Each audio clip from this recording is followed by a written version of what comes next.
Okay, well, welcome everyone to week number 7 for PPA 500. We'll go ahead and get started because it's after 4 o'clock and looks like we still have about half the class left to join us, but hopefully they'll join us in the next few minutes. But welcome. Our time together obviously is drawing to a close very quickly. So let me just do a couple of reminders at the outset of class tonight, and then we'll get into the information we need to cover to complete all the substantive information that we normally cover here in the PPA 500 course. The first reminder is a thank you. So thank you for posting your Canvas essay number 4. You'll notice I didn't put feedback in there because I had already provided feedback on your midterm assessment on that question. So that's why you didn't get any feedback. But for Canvas essay number 5, that is your final graded Canvas essay. For that one, I will provide feedback because for that one, we are going to look at the information that we covered last week. And we are going to look at public policy and decision-making within public policy. So for Canvas essay number 5, I'm asking that you select a public policy that you are familiar with or a public policy that you are interested in, preferably something you have a little working familiarity with, and then discuss which of the 4 decision-making models that we covered last week is most appropriate for describing how that policy was formulated. So does that policy formulation represent a rational comprehensive approach, an incremental approach, a mixed scanning approach, or a garbage can model decision-making approach? So select one of those 4 that you think is best represented by the way in which this policy was formulated, the way in which this policy came about. And then is there another one of those 4 decision-making models that you think would have been more appropriate to use in formulating that policy? So you'll be selecting from those 4 different decision-making models that we had talked about last week. And as always, you'll be responding to 2 of your classmates. And so your initial response, along with your responses to 2 classmates, those 3 posts, then will be due by March 14th. And then your final assignment for the class is that final assessment that we had covered before. The final assessment then is due by midnight on March 15th, so a week from tonight. We should be able to cover all of our information tonight that we need for the final assessment and all the information that we typically cover in this class. We should get all of that done tonight. So if we get all that information done tonight, then our last Zoom session, we won't have a live Zoom session, but rather we'll kind of reserve it for you to finish your final assessment and provide you with that time you would normally be on Zoom to finish your final assessment so you can get that final assessment done and submit it by midnight on March 15th. Another reminder is that you should have received by now, and if not, you'll be getting an email within a day or 2 about the course evaluations. All course evaluations are done online now here at Long Beach. So you should get an email with a link that you can use to then fill out the evaluation for this class. And so please do fill out that evaluation, and that would be greatly appreciated. And those are my announcements for this evening. Are there any questions or anything at all before we get started for tonight? Let me share out my screen and get our slides ready to go. Okay, hopefully you see the slides, Managing Human Resources. Is that showing for everyone? Okay, yes. Perfect. So where we are now is, again, we are in the middle of this discussion about the functions of public administration and talking about some of the discrete functions that public administrators do in their jobs in the public sector. So we have covered through our discussion of the theoretical approaches to organizations, we've covered how we manage and structure our organizations. We have talked about the role of public administrators in policy formulation, implementation, and evaluation. We've talked about the role of public administrators in program evaluation as well. We've also talked about the role of public administrators in measuring and achieving effectiveness. And we said that when we are implementing these policies and when we are implementing these programs and evaluating them, we are doing so for the purpose of trying to enhance effectiveness. So we talked about the concept of effectiveness in the about different models of measuring effectiveness. And so I introduced you to the goal attainment model, the systems resource model, the participant satisfaction model, and then finally the internal process model. So those are just 4 different ways in which we can measure effectiveness. And every time we try and reform government or reform bureaucracy, we are typically trying to reform it to make it more effective and more efficient.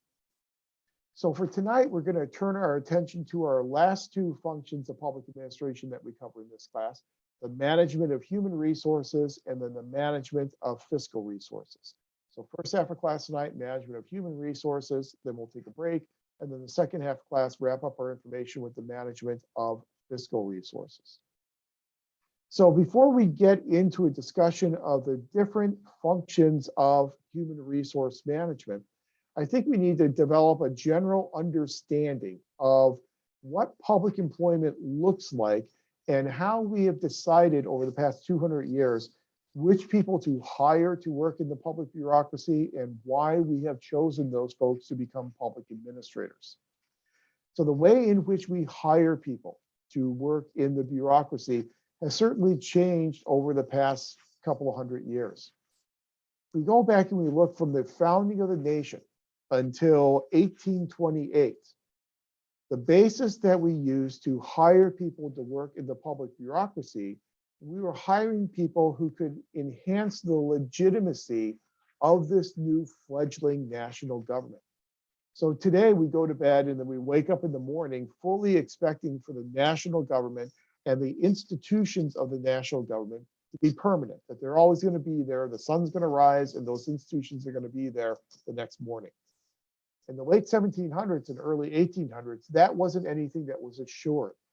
We needed to lend some legitimacy to this new national government so people would trust this government and trust it as a government that would maintain this social contract with the public. So in order to add that legitimacy, we hired people to work in the national bureaucracy who were from the best educational backgrounds, who came from the upper crust of society, who came from the quote unquote best and best known families in society. In essence, we were hiring gentlemen. And so this first era of public employment is referred to as the era of gentlemen. Sometimes it's called the era of legitimacy. So we were hiring these people to try and make the national government legitimate in the eyes of the public.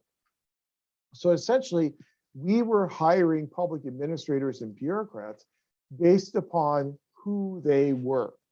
And that was our primary criterion for hiring those people to work in the federal bureaucracy. And that's going to run from the founding of the nation up until 1828.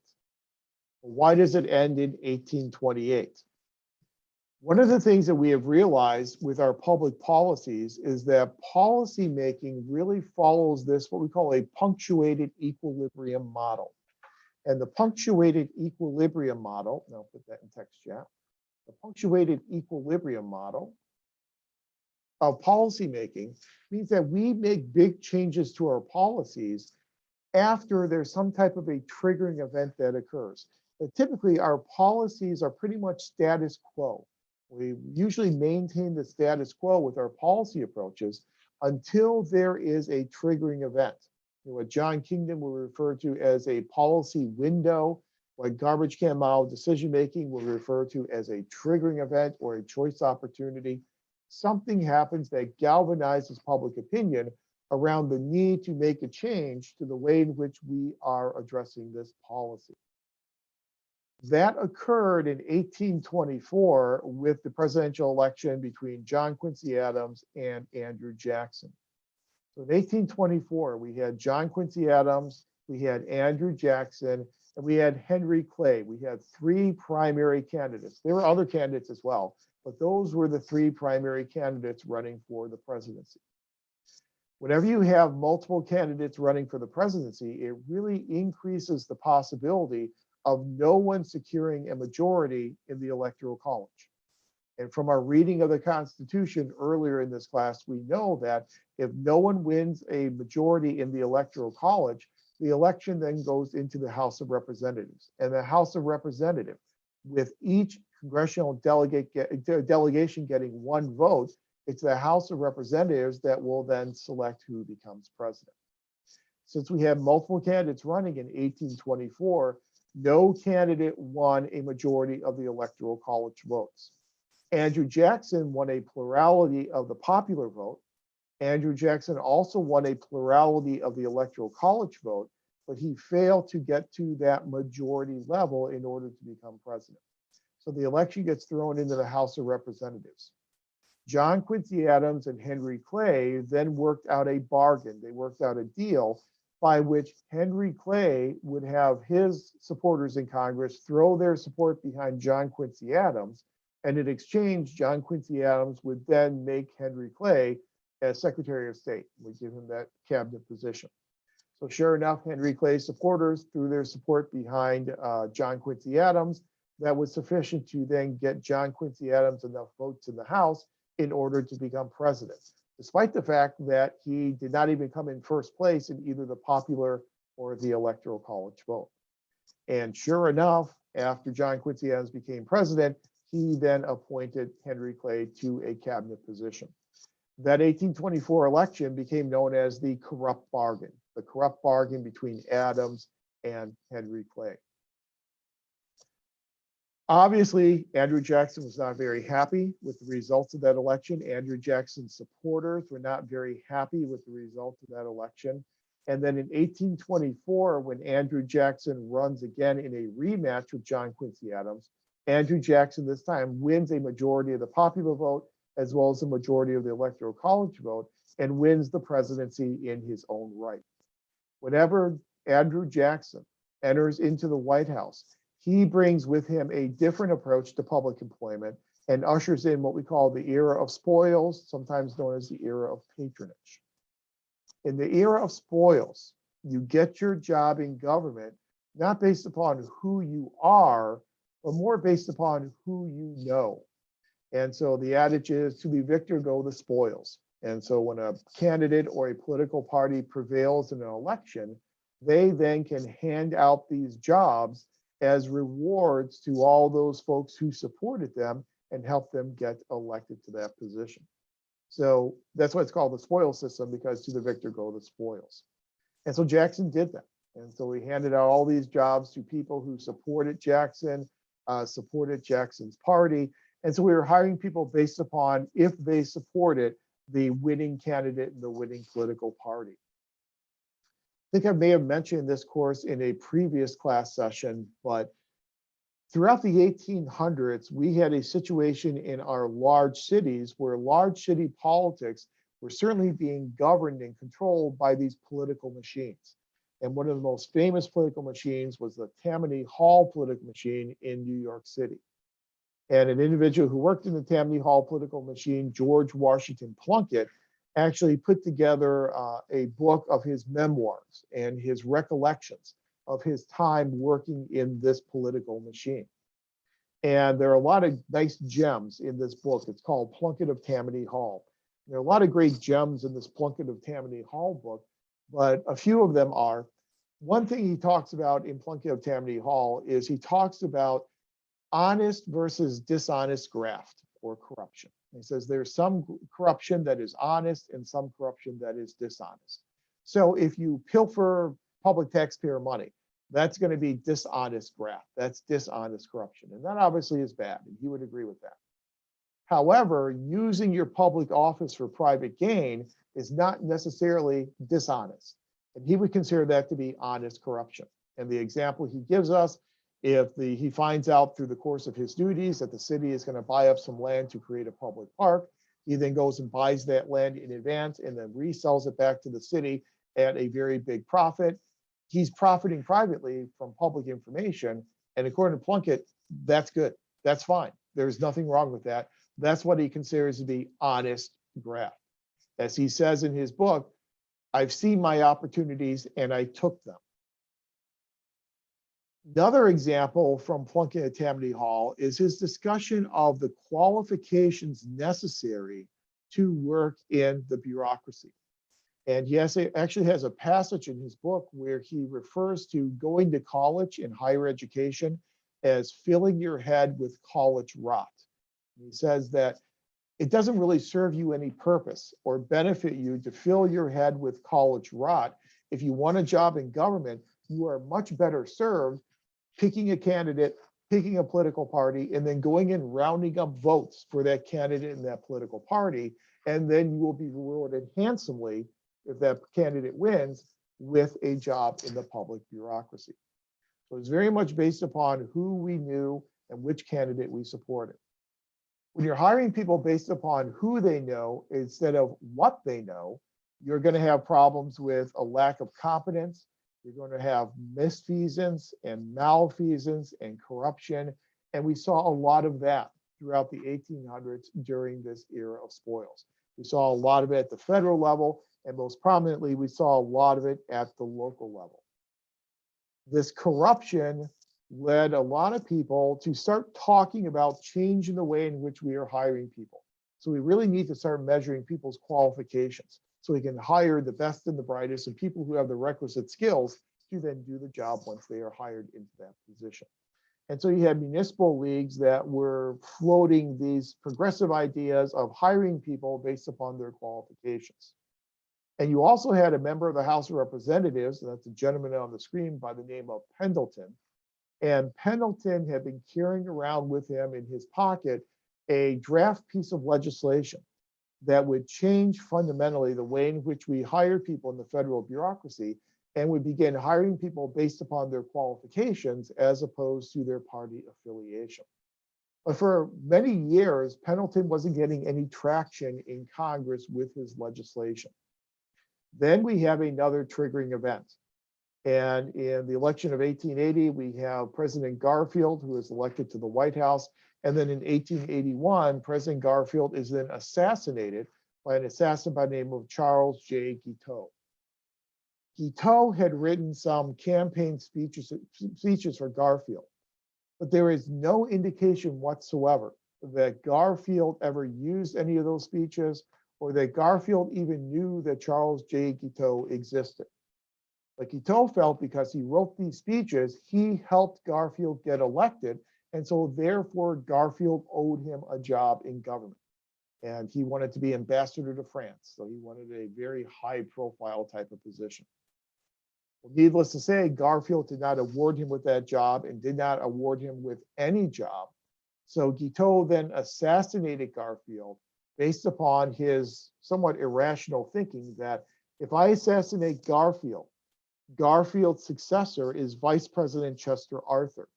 Chester Arthur was a big believer in the era of spoils, big believer in patronage. So if Guiteau assassinates Garfield, Chester Arthur would be appreciative because that allows him to be president, and then he would get his job from Chester Arthur as a reward for essentially making Chester Arthur the president. Well, clearly that did not happen. Garfield was assassinated. It outraged Americans. Arthur became president, did not give a job to Charles J. Guiteau, and instead Charles J. Guiteau ended up being executed for the assassination of President Garfield. But it was another one of these triggering events that galvanized public opinion around the idea of we need to start hiring people based upon their qualifications, based upon their merit. And that allowed Pendleton then to pass the Pendleton Act in 1883, which ushers in this era of merit and a career civil service system whereby people are hired upon qualifications and people keep their jobs based upon their qualifications as opposed to keeping their jobs based upon political affiliation. So in 1883, with the passage of the Pendleton Act, we now shift into our third era of public employment, known as the era of merit. So in this era of merit, we need to start hiring people based upon their qualifications for the job, which means we need to test people. We need to have a system of examinations whereby we can test people to see whether or not they have the qualifications requisite for doing the job that they are being hired for. And so you read the Woodrow Wilson article a couple of weeks ago, The Study of Administration. And you know, in the Wilson article, Wilson advocates for this study of administration so that we can borrow innovations such as career civil service from England and apply career civil service to our unique system of American political culture. So he talked a lot about bringing that British civil service system into America. And that's exactly what we did with the Pendleton Act. We did not invent career civil service. For a while. We borrowed it and then we tweaked it to make it match our unique political culture. Like Wilson says, politics are the touchstone of administration. So we brought the British civil service system into America, but we had to tweak it. We took those closed examinations that were used in the British civil service system and we created open examinations so that anyone could sit for this examination to qualify for a position in the federal bureaucracy. Not only did we usher in open examinations, but we also allowed for lateral entry into the public bureaucracy so that people did not have to start at the bottom. So if you had someone who was in a high-level management leadership position in the private sector, they could enter the public sector laterally at a similar corollary position without having to go all the way to the bottom of the position classification system and then work their way back up. We put in this system of examinations and ways in which we can measure people's qualifications to determine who is most qualified for this position and then hire those people who are most qualified. Essentially, the Pendleton Act, by ushering in this era of merit, provided protections to employees from political dismissal. And so any political dismissal, political reprisal was outlawed under the Pendleton Act. People could only be disciplined and could only be dismissed and terminated through cause. So based upon how well they were doing their job, not because of the political party or the candidate that they supported. So we're providing these political protections for our career civil servants. However, if we're providing them political protections, we're going to ask for something in return. And several years later, with the Hatch Act, we then asked that these public employees, if they're going to be protected from politics, then they're going to have to limit the political activities that they undertake while they are in these public positions. So the Hatch Act limited the ability of public employees to engage in political activities. So you could not use your office to campaign for a candidate or for a political party. You couldn't use your office resources to campaign for a candidate or a political party. So the Hatch Act requires that public employees not engage in political activities while on the job. That was at the federal level, and then after we passed this Hatch Act at the federal level, we then had all these states passing what were called their Little Hatch Acts. So their own state legislation very closely modeled after the federal Hatch Act. We have what I guess you would like to call a Little Hatch Act here in the state of California that again limits the political activities that career civil servants can engage in a very similar way in which it's done at the federal level. So we have this system of career civil service where people get their jobs and keep their jobs based upon their merit, their qualifications. Once we fast forward into the 1970s, we get to 1978, we are now almost 100 years removed from the Pendleton Act. We still have this era of merit, but the problem is over those intervening 100 years, we amended the Pendleton Act and we added on piecemeal legislation and rules and regulations on top of the Pendleton Act, so that by the time we get to the 1970s, we have a very confusing system of civil service. A lot of employees are not clear on what they can and cannot do in the career civil service. So in the Carter administration, we decided to try and sort this out by reforming the career civil service system through this mammoth piece of legislation known as the Civil Service Reform Act. And the Civil Service Reform Act is perhaps the single most important change that we have seen to the career civil service system and structure. So the purpose of the Civil Service Reform Act was to clarify what career civil servants can do, what they cannot do, and then to provide some mechanisms by which if their career civil service protections were being violated, and if they were being subject to political reprisal, they had an avenue or avenues plural that they could pursue for redress of their grievances. So the Civil Service Reform Act created 5 basic organizations. The first organization created was this thing called OPM, and that stands for the Office of Personnel Management. The Office of Personnel Management was designed to be the central clearinghouse for the human resource function at the federal level. So the creation and administration of examinations would be supervised by the Office of Personnel Management. The recruitment process and the advertising of positions would be controlled by the Office of Personnel Management. The identification of applicants who were qualified for a position would be determined by the Office of Personnel Management. And oftentimes what we would do is we would administer an examination, and the old employment examinations at the federal level were referred to as PACE exams, or PACE.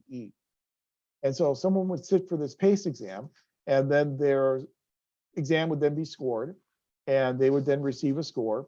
And then OPM would rank all the scores, add in what we call veterans preference, because now today you can add in veterans preference. If you are a veteran, you will be allowed to add in anywhere from 5 to 10 to 15 points onto your examination score, and then create an eligibility list. Of that eligibility list, they would then take either the top 3 or the top 5 scores, and then those are the individuals that the agency will be able to interview for that position. It's either called a rule of 3 or a rule of 5, depending upon if you have 3 or you have 5 employees who are eligible to then be interviewed. But OPM, we really tried to centralize the HR functions within this Office of Personnel Management. OPM is still with us today, but OPM operates differently today than it did under the Civil Service Reform Act. Under the Civil Service Reform Act, OPM was a very centralized organization. We really tried to centralize HR management within OPM. Today, we have decentralized the process. We have decentralized the hiring process and the recruitment process. We no longer rely upon examinations nearly as much as we used to after the Civil Service Reform Act. So OPM is still there. It's just not doing as many functions as it used to do under the Civil Service Reform Act. Now, a lot of hiring responsibilities are decentralized and devolved down to the agency level and hiring managers within the decentralized agencies. Well, we also realized in the Civil Service Reform Act that if someone's merit principles were being violated, they needed to have a mechanism by which they could get a redress of their grievances, where they could go someplace to say, my merit principles are being violated, and then have some organization to adjudicate that and then provide some type of redress. That was this thing called the Merit Systems Protection Board, or the MSPB, our second organization in the Civil Service Reform Act. So the Merit Systems Protection Board, the purpose of the Merit Systems Protection Board was that if a career civil servant felt that their civil service protections were being violated, that they were being subject to some type of political retribution, they could file a claim with the Merit Systems Protection Board. The Merit Systems Protection Board, in a very quasi-judicial type of investigatory process, would then investigate that claim, would adjudicate that claim, and then, if necessary, provide relief to that employee who was wrongly sanctioned or wrongly terminated. The MSPB was there to hear claims brought by employees about violations of career civil service that affects those individual employees. So if your career civil service protections are being violated, you would then take your case to the Merit Systems Protection Board. Well, what if you were working in an organization and you were not having your merit principles violated, but you saw other fellow employees having their merit principles violated? What do you then do? Well, if that's the situation, you then become what we call this whistleblower. And we talked in our accountability and ethics discussion several weeks ago about whistleblowing. We talked about some of the protections that we provide to whistleblowers in the Whistleblowers Act. So if you become a whistleblower, you can blow the whistle, if you will, to this third organization known as the Office of Special Counsel. So the Office of Special Counsel is there if you see someone else having their principles violated, and you can then blow the whistle to the OSC. If you are the one having your merit principles violated, then you would go directly to the Merit Systems Protection Board. Now, under the Civil Service Reform Act, the Office of Special Counsel was initially housed within the Merit Systems Protection Board, which meant that it was completely subsumed within the Merit Systems Protection Board. It did not have a separate staff. It did not have a separate budget. It was completely reliant upon the Merit Systems Protection Board. The problem with that is because it didn't have its own budget, because it didn't have its own staff, it was woefully understaffed. There was a huge backlog of cases at the Office of Special Counsel.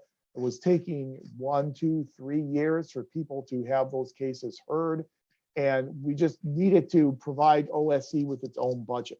So in the Whistleblowers Act that we talked about when we talked about accountability, we pulled the Office of Special Counsel out of the Merit Systems Protection Board and made it its own standalone agency, which has helped with a lot of that backlog of cases. So we're putting in some mechanisms so it's clear to people what they do if they feel that their merit principles are being violated. And the fourth organization you see there, the FLRA, is the Federal Labor Relations Authority. The Federal Labor Relations Authority oversees the collective bargaining process, the negotiation process between public employee unions and the agency administration. The Federal Labor Relations Authority will hear claims of unfair labor practices. So if an agency is not allowing employees to organize themselves into a bargaining unit, then those employees could take their claim to the Federal Labor Relations Authority. There's a very famous case with the Federal Labor Relations Authority and the Reagan administration back in the early 1980s, and that's the air traffic controllers strike.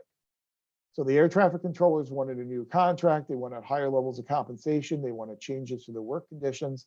The negotiations were at an impasse, so several air traffic controllers decided we're going to go on strike. The Reagan administration said, this is a public safety position. If you go on strike, we will fire you because we need to have air traffic controllers in those seats in those towers. So the air traffic controllers called the Reagan administration's bluff. They went on strike. The Reagan administration then fired those air traffic controllers, hired new air traffic controllers to replace them. The Air Traffic Controllers Union took their grievance to the Federal Labor Relations Authority and said, this is an unfair labor practice. The Reagan administration is not negotiating in good faith.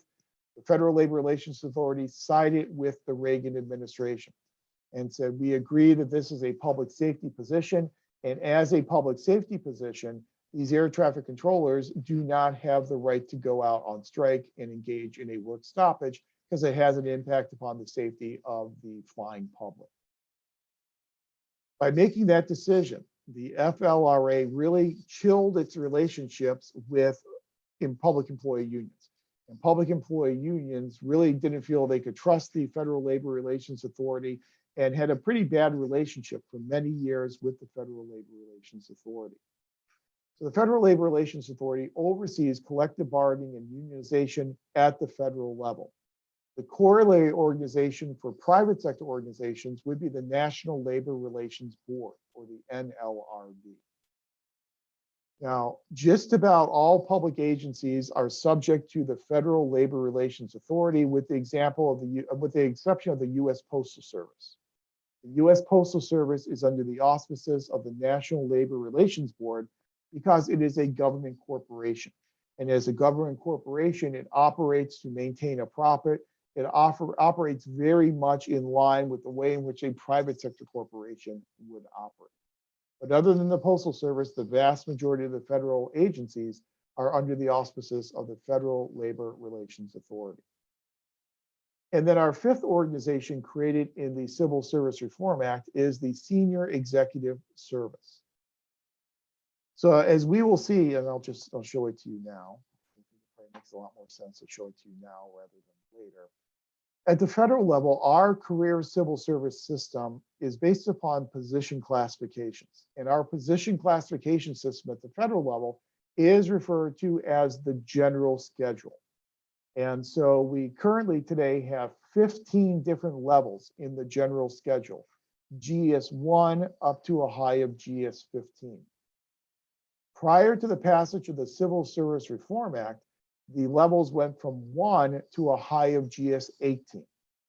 But what we did is we took those top 3 levels in this position classification system, GS 16, 17, and 18 employees, and we pulled them out of the career civil service and we put them into this new organization known as the Senior Executive Service, or the SES. The purpose of doing that is that even in our era of merit, our departments and agencies are still led and headed up by political appointees. Appointees who are appointed by the president, many of them confirmed by the Senate, but not all, but they are political appointees. Those are the people who are leading our agencies and our departments. But the vast majority of people who work in the federal bureaucracy, 99.99% of all the bureaucrats, they are part of the career civil service. Members of the career civil service are there for a career. They're there for life. So they're going to be there for 20, 30, maybe 40 years. Your political appointees are there for maybe 18 months or 24 months or 36 months, but they're there for a very short period of time. And so if a political appointee wants to try and take a department or agency in a different direction and change the organization culture, if the career civil servants don't agree with that, they will just refuse to follow. And so you had the situation where your political appointees were going in one direction and your career civil servants going in another direction. And we had this gap between political administrators, political appointees, and all the remainder of the career civil service. So by taking GS 16, 17, and 18 positions out of the career civil service, creating the senior executive service, we were trying to bridge the gap between political appointees and career civil servants. So in the senior executive service, to join the senior executive service, these GS 16, 17, and 18 employees would have to give up some of their career civil service protections. So it became easier to terminate or to transfer a senior executive service member than it would have been if that person still remained in the career civil service.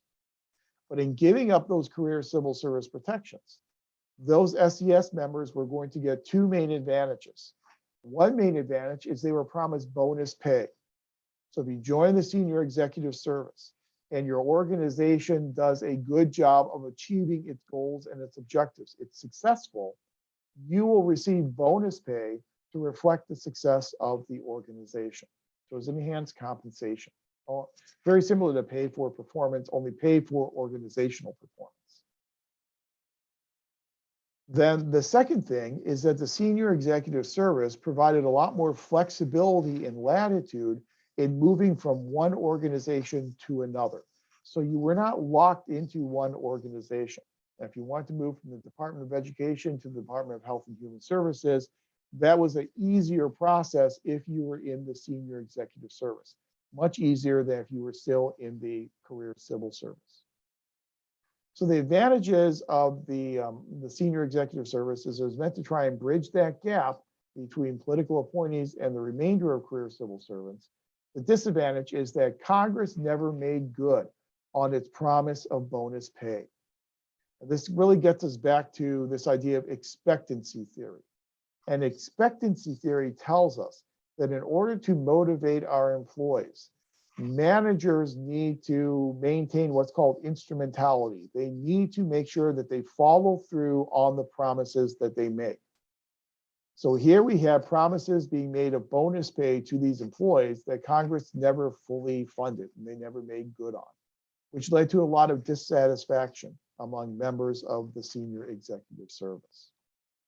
So the way in which the federal bureaucracy looks now, the position classification system known as the general schedule, is what you see there on the screen. Again, it's a couple years old, so the dollar values are lower than they certainly would be today. You want to add on maybe about 10% to those dollar values. But you'll see on the left-hand column, you've got your different grades, your GS1 through GS15 positions.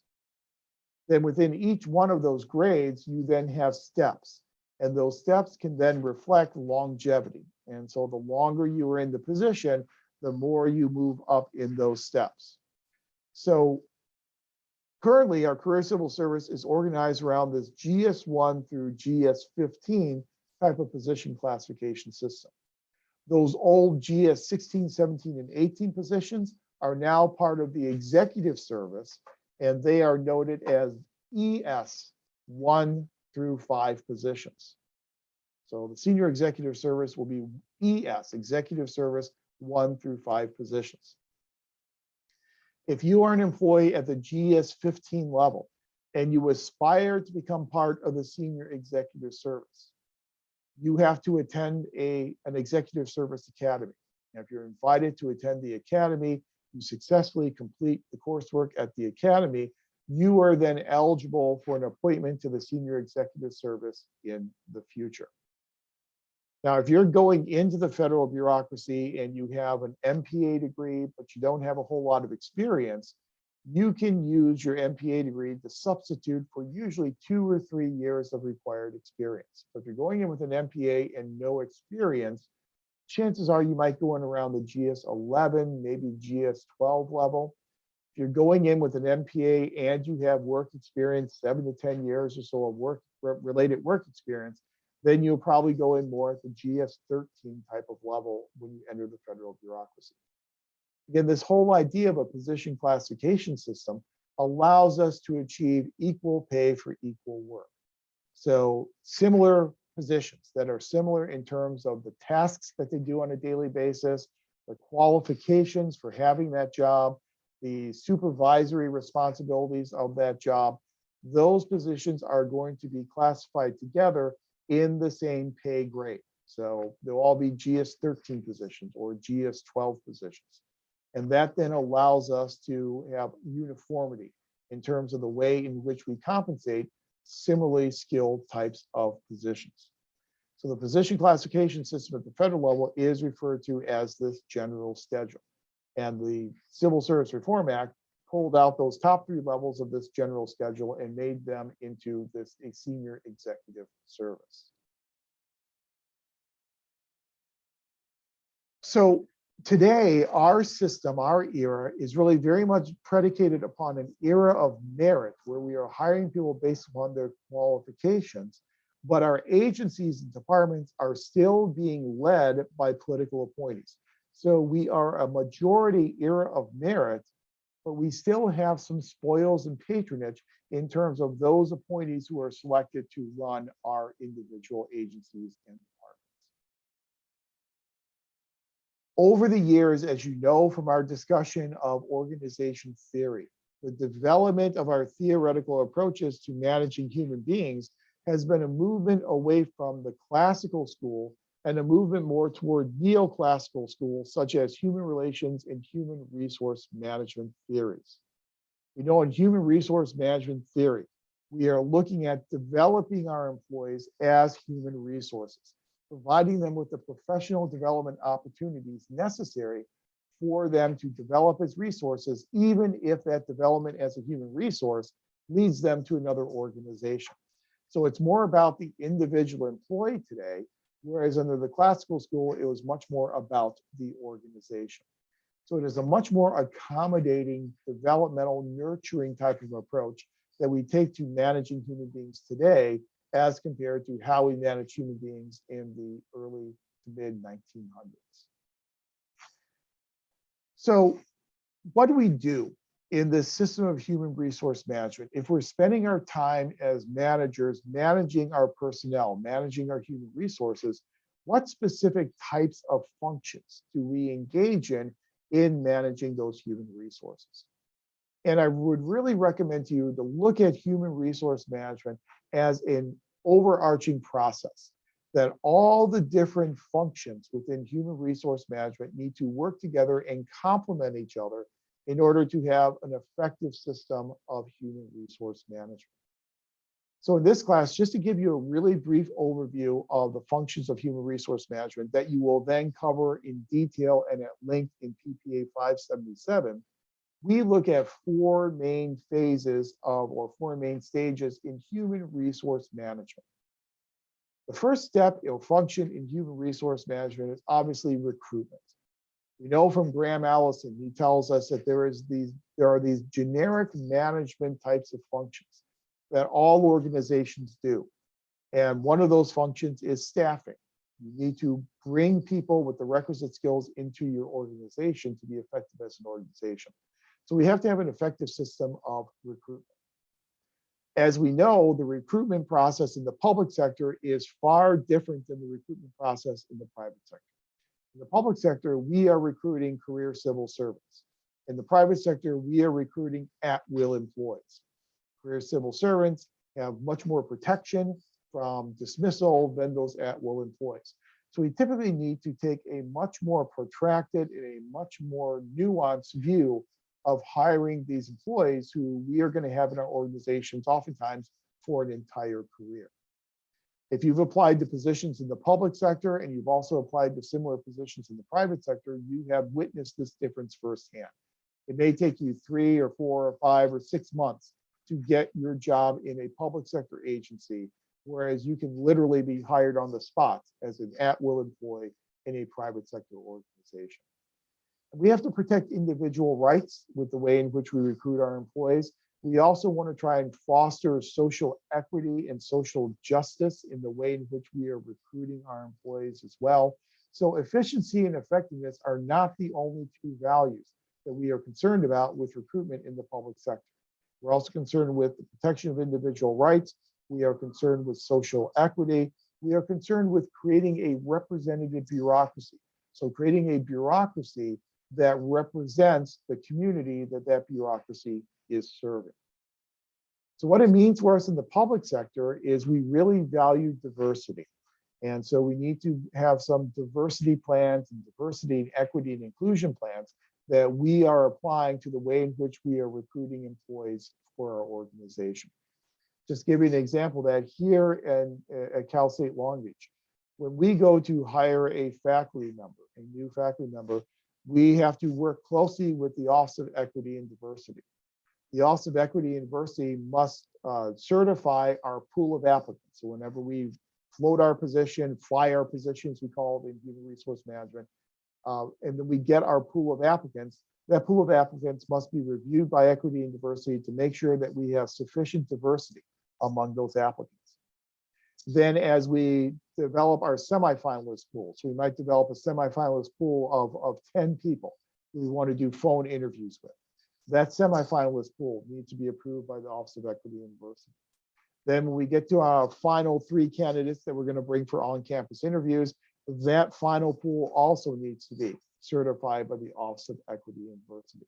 We do a lot of targeted hiring in order to reach out to underserved populations, to try and attract diverse candidates to create a representative bureaucracy and the most diverse workforce that we possibly can. A diverse workforce has a lot of advantages. It brings a diversity of opinions, a diversity of experiences and backgrounds, and it gives the agency the opportunity to view issues from a myriad of different perspectives. And that is important when you are serving a very heterogeneous community and you are serving citizens in this Madison's Compound Republic, as we had talked about in our second week of class together. So it's a much longer, much more detailed recruitment process in the public sector. You will put some flesh on the bones when you talk about recruitment in your 577 class, with some of the details are kind of beyond the scope of what we are able to do in this introductory course. But it is important to note that we really do place that value on diversity, social equity, and representative bureaucracy, in addition to hiring individuals who will make our organizations efficient as well as effective. So it's a much slower type of process in terms of hiring employees to work in public organizations. Once you have your applicant pool, you then have to have some devices whereby you can measure the qualifications and the merit of those people in that applicant pool, which leads you to your second function, which is selection. So historically, as I mentioned before, especially at the federal level, we use examinations in order to measure people's qualifications and merit for those positions. Those examinations were oftentimes developed by that centralized personnel office and administered by that centralized personnel office. At the local level, those examinations were oftentimes developed and administered by civil service commissions. And local governments oftentimes had civil service commissions that then oversaw this selection type of process. When I was in graduate school, I worked for an institute that was affiliated with my home institution. And one of the things that we did is we developed valid employment examinations for civil service commissions that they could use in hiring new employees. The problem with examinations is sometimes examinations are not as valid as we would like them to be. And when you take your human resource management class, you will talk about different types of validity. You'll talk about things like criterion validity and the two forms of that, concurrent and predictive validity. You'll talk about construct validity. You'll talk about content validity. Content validity is the validity that really has great applicability to employment examinations. Content validity says that an exam has content validity if the content of the exam closely approximates the content of the job that it's testing for. And there's a very famous case, Griggs versus Duke Power Company, that tested the content validity of employment-related examinations. So the content of the exam must match the content of the job. We also know that examinations have the potential for having cultural bias, and we have to be careful to try and control for some of that cultural bias in the way in which those examinations are developed. We also know that some people just have test anxiety and they just don't perform well on examinations, but they would be a fine employee if they are hired into that position. Because of all those limitations with examinations, we have really moved away from examinations and more toward a holistic view of the knowledge, skills, and abilities of our applicants. And if you work in HR, you're very familiar with KSAs, the knowledge, skills, and abilities. So we'll use the resume and we'll look at the experience and the education of those potential applicants. We'll also look at their recommendation, their reference letters, and we'll take a more holistic view of the qualifications of those individuals for these positions. If we have the resources available and the time available, we might do something like setting up an assessment center where the agency will set up a simulated work environment and then bring potential candidates into that simulated work environment, have them do the work that they're going to be doing on a daily basis within this assessment center, and then evaluate how well they're doing the work. Now, obviously, this is expensive and it is time consuming. And if you have to hire quickly, an assessment center is not going to allow you to hire quickly. Also, as we know from our discussion of the theoretical perspectives in public administration, when we talked about Elton Mayo, we know about the Hawthorne effect. And so people, when they are being watched, tend to operate differently than if they're not being watched. So if you're putting someone in an assessment center, chances are they're going to be more productive because they know they're being watched than they will be once they are hired into the position. But usually we're looking at their KSAs, their knowledge, skills, and abilities in a much more holistic fashion today when we select our employees from our applicant pools. Once we select our employees, we then have to allocate work among those employees and evaluate the work between our positions. So we know that one of the major principles of a Weberian ideal bureaucracy is division of labor and specialization of tasks. Even though we have eschewed a lot of the way in which Weber looks at individual employees these days, what still remains from a classic Weberian organization is still a division of labor and specialization of tasks. So allocation of work is dividing up the labor among the different positions within our organization. One of the first steps that we do in allocating work is to conduct a job analysis. A job analysis is a deconstruction of each one of the positions within our organization to determine what that incumbent is doing on a daily basis, what percentage of their time they are spending on those tasks, what types of qualifications are necessary in order to do those tasks in an efficient and effective manner. All those different aspects of the job we will analyze in a job analysis. So a job analysis looks at each individual job and deconstructs it into its component elements. Once we have analyzed each one of these individual jobs, and there are a lot of different ways that we can analyze a job.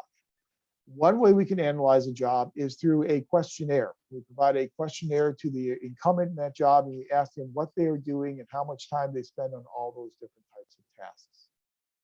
Another way we can do it is through shadowing, whereby somebody from the HR office will actually shadow an employee and go along with that employee and watch what that employee does on a daily basis and use that for the basis of this job analysis.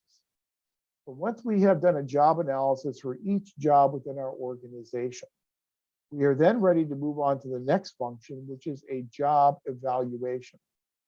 Job evaluation is where we take the results of each of those individual job analyses and we then compare them to each other. So we'll compare the job of a police chief to the job of a patrol officer. Well, in terms of a police chief, that police chief is probably going to spend a lot more of their time managing budgets, interacting with the media, managing personnel, doing strategic planning. Those are going to be all the functions of that police chief.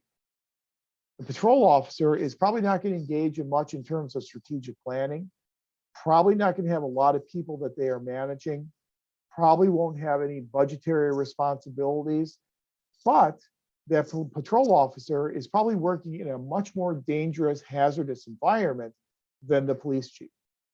So they should get some credit for working in this much more dangerous type of environment. So what you do in a job evaluation, and the most common type of job evaluation that we tend to use is a very simple one known as a point factor evaluation. And I have an example, a link in our Canvas site that shows you an example of a point factor job evaluation. I'm trying to talk and type at the same time. The point factor job evaluation.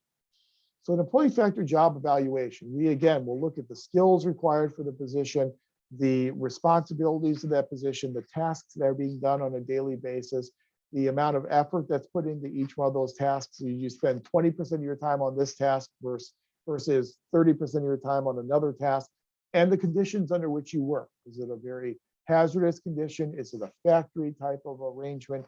Is it working in, my first job was in a steel mill in Ohio, which is a very dangerous job. And so the work conditions of that steel mill are going to be a lot different than the work conditions of being a professor. So what are the work conditions and the hazards that accrue to the person who is working in that job? So we'll identify all those different elements of the job, and then we will weight their importance. So is supervisory responsibility more important than working in a hazardous condition? And so we will add a weighting mechanism to each one of those elements of the job. We will then take the scores on each element of the job, multiply it times the weighting factor, and then add all of our scores up, which will give us a composite score for each one of our jobs. We can then compare those jobs to each other, and those jobs with a higher composite score on the point factor job evaluation will then get ranked higher in our position classification system and will then receive more compensation than positions with a lower cumulative score that are lower on our classification system that get a lower amount of compensation. So it's imperative that we do both a job analysis as well as a job evaluation in order to then place these positions in a position classification system, which then gives us the empirical basis we can use to then assign compensation through the development of these pay grids. So one position may end up with, based on its cumulative score, being a GS11 position. Another position, which ranks higher, may end up being a GS13 position. And that GS13 position obviously will get more compensation than the GS11 position. But we're not going to be able to do a good job putting together our position classification system and assigning pay grades and compensation unless we have first done a job analysis and a job evaluation. Now, a job analysis and job evaluation, those are oftentimes done whenever we get what we call reclassification requests. So if an employee feels that their job has changed over the years, so much so that they are working outside of their job description, they're doing things that are not normally associated with their job, they can request a reclassification study. And then HR would do a reclassification study. They conduct a job analysis, shadow that individual employee, look at what they're doing on a daily basis, the amount of time they're spending on all those different functions. They will then compare it to other positions for the purpose of deciding whether or not that position needs to be reclassified. that position gets reclassified upward in our position classification system, it would then qualify for additional compensation. I have seen some situations where a reclassification study has actually led to a downgrading of the position, in that some of the duties that an incumbent used to do have now been assumed by other people within the organization. And so that position gets downgraded in the classification system and less compensation then accrues for that employee.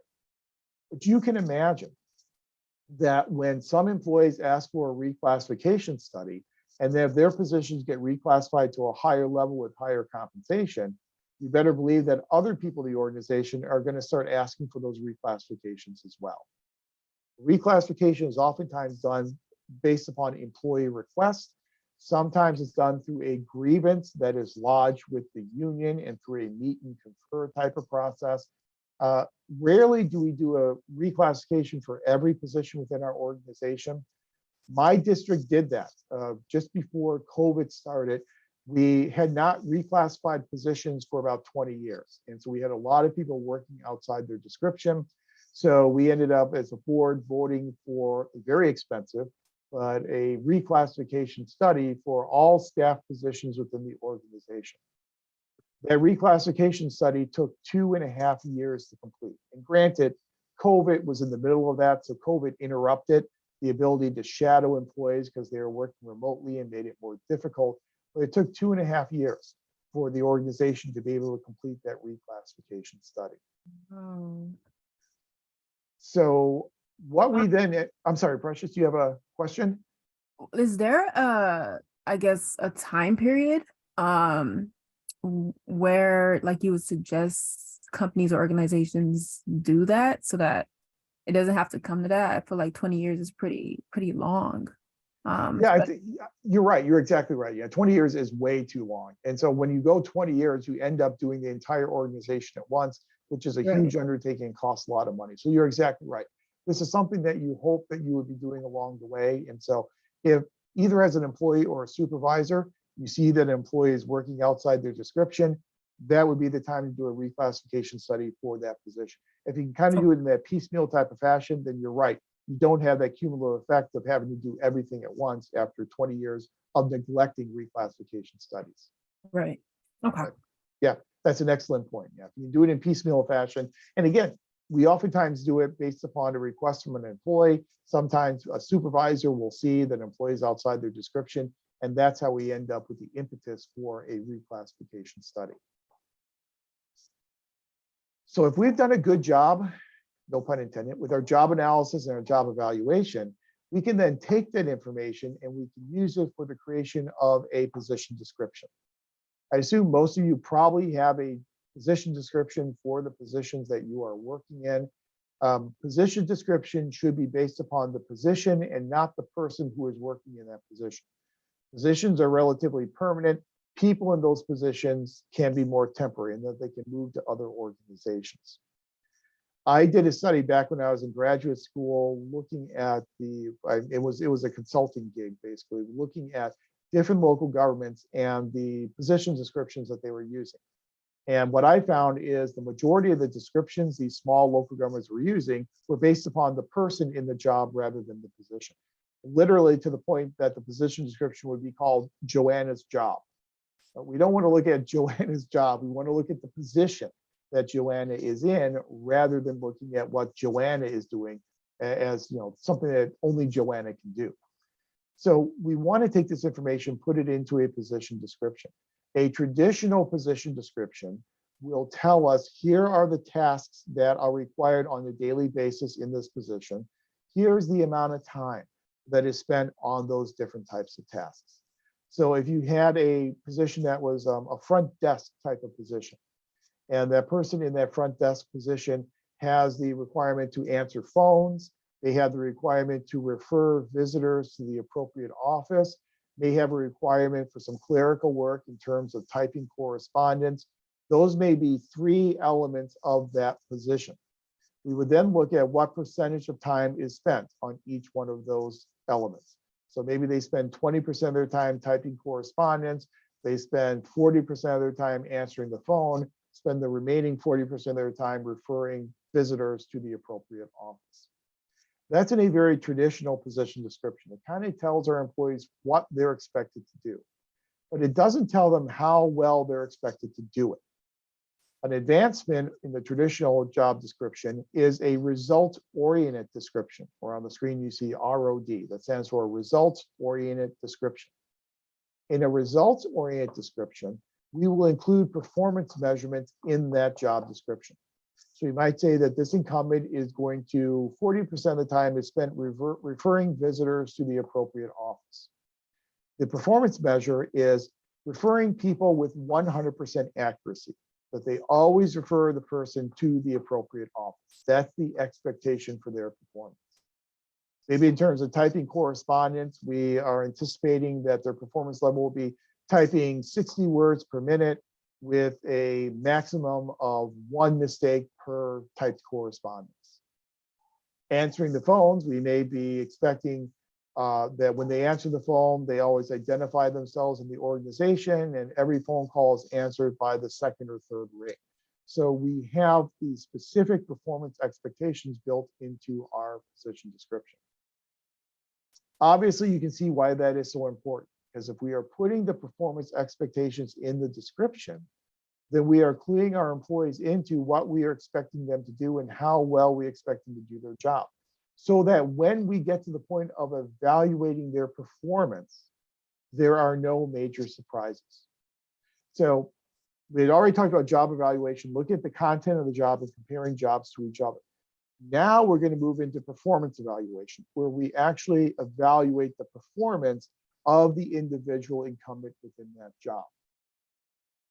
There's a very famous article by an author by the last name of Fox. And Fox refers to performance evaluations as being what he calls the keystone of the human resource management process. And so when you think about a keystone, you picture an arch, and that arch has all these different stones in it.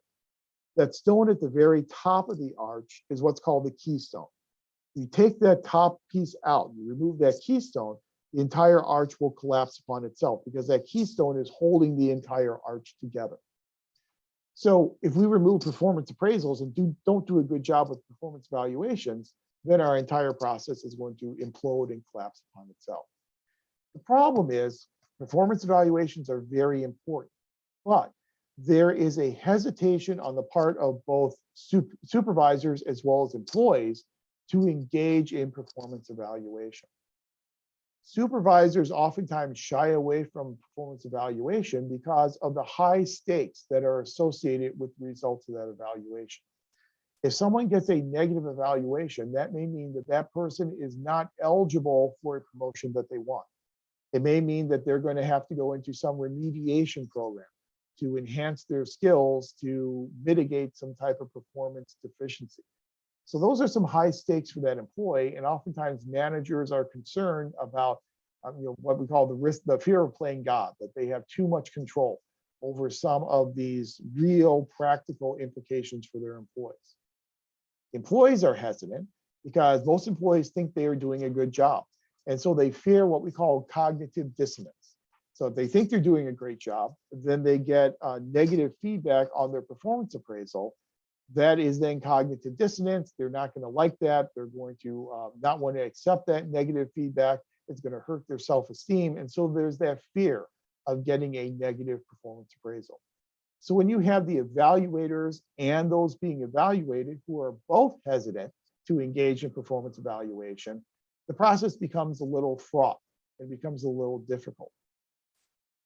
There are ways in which we can do performance evaluation to provide better formative substantive feedback to our employees.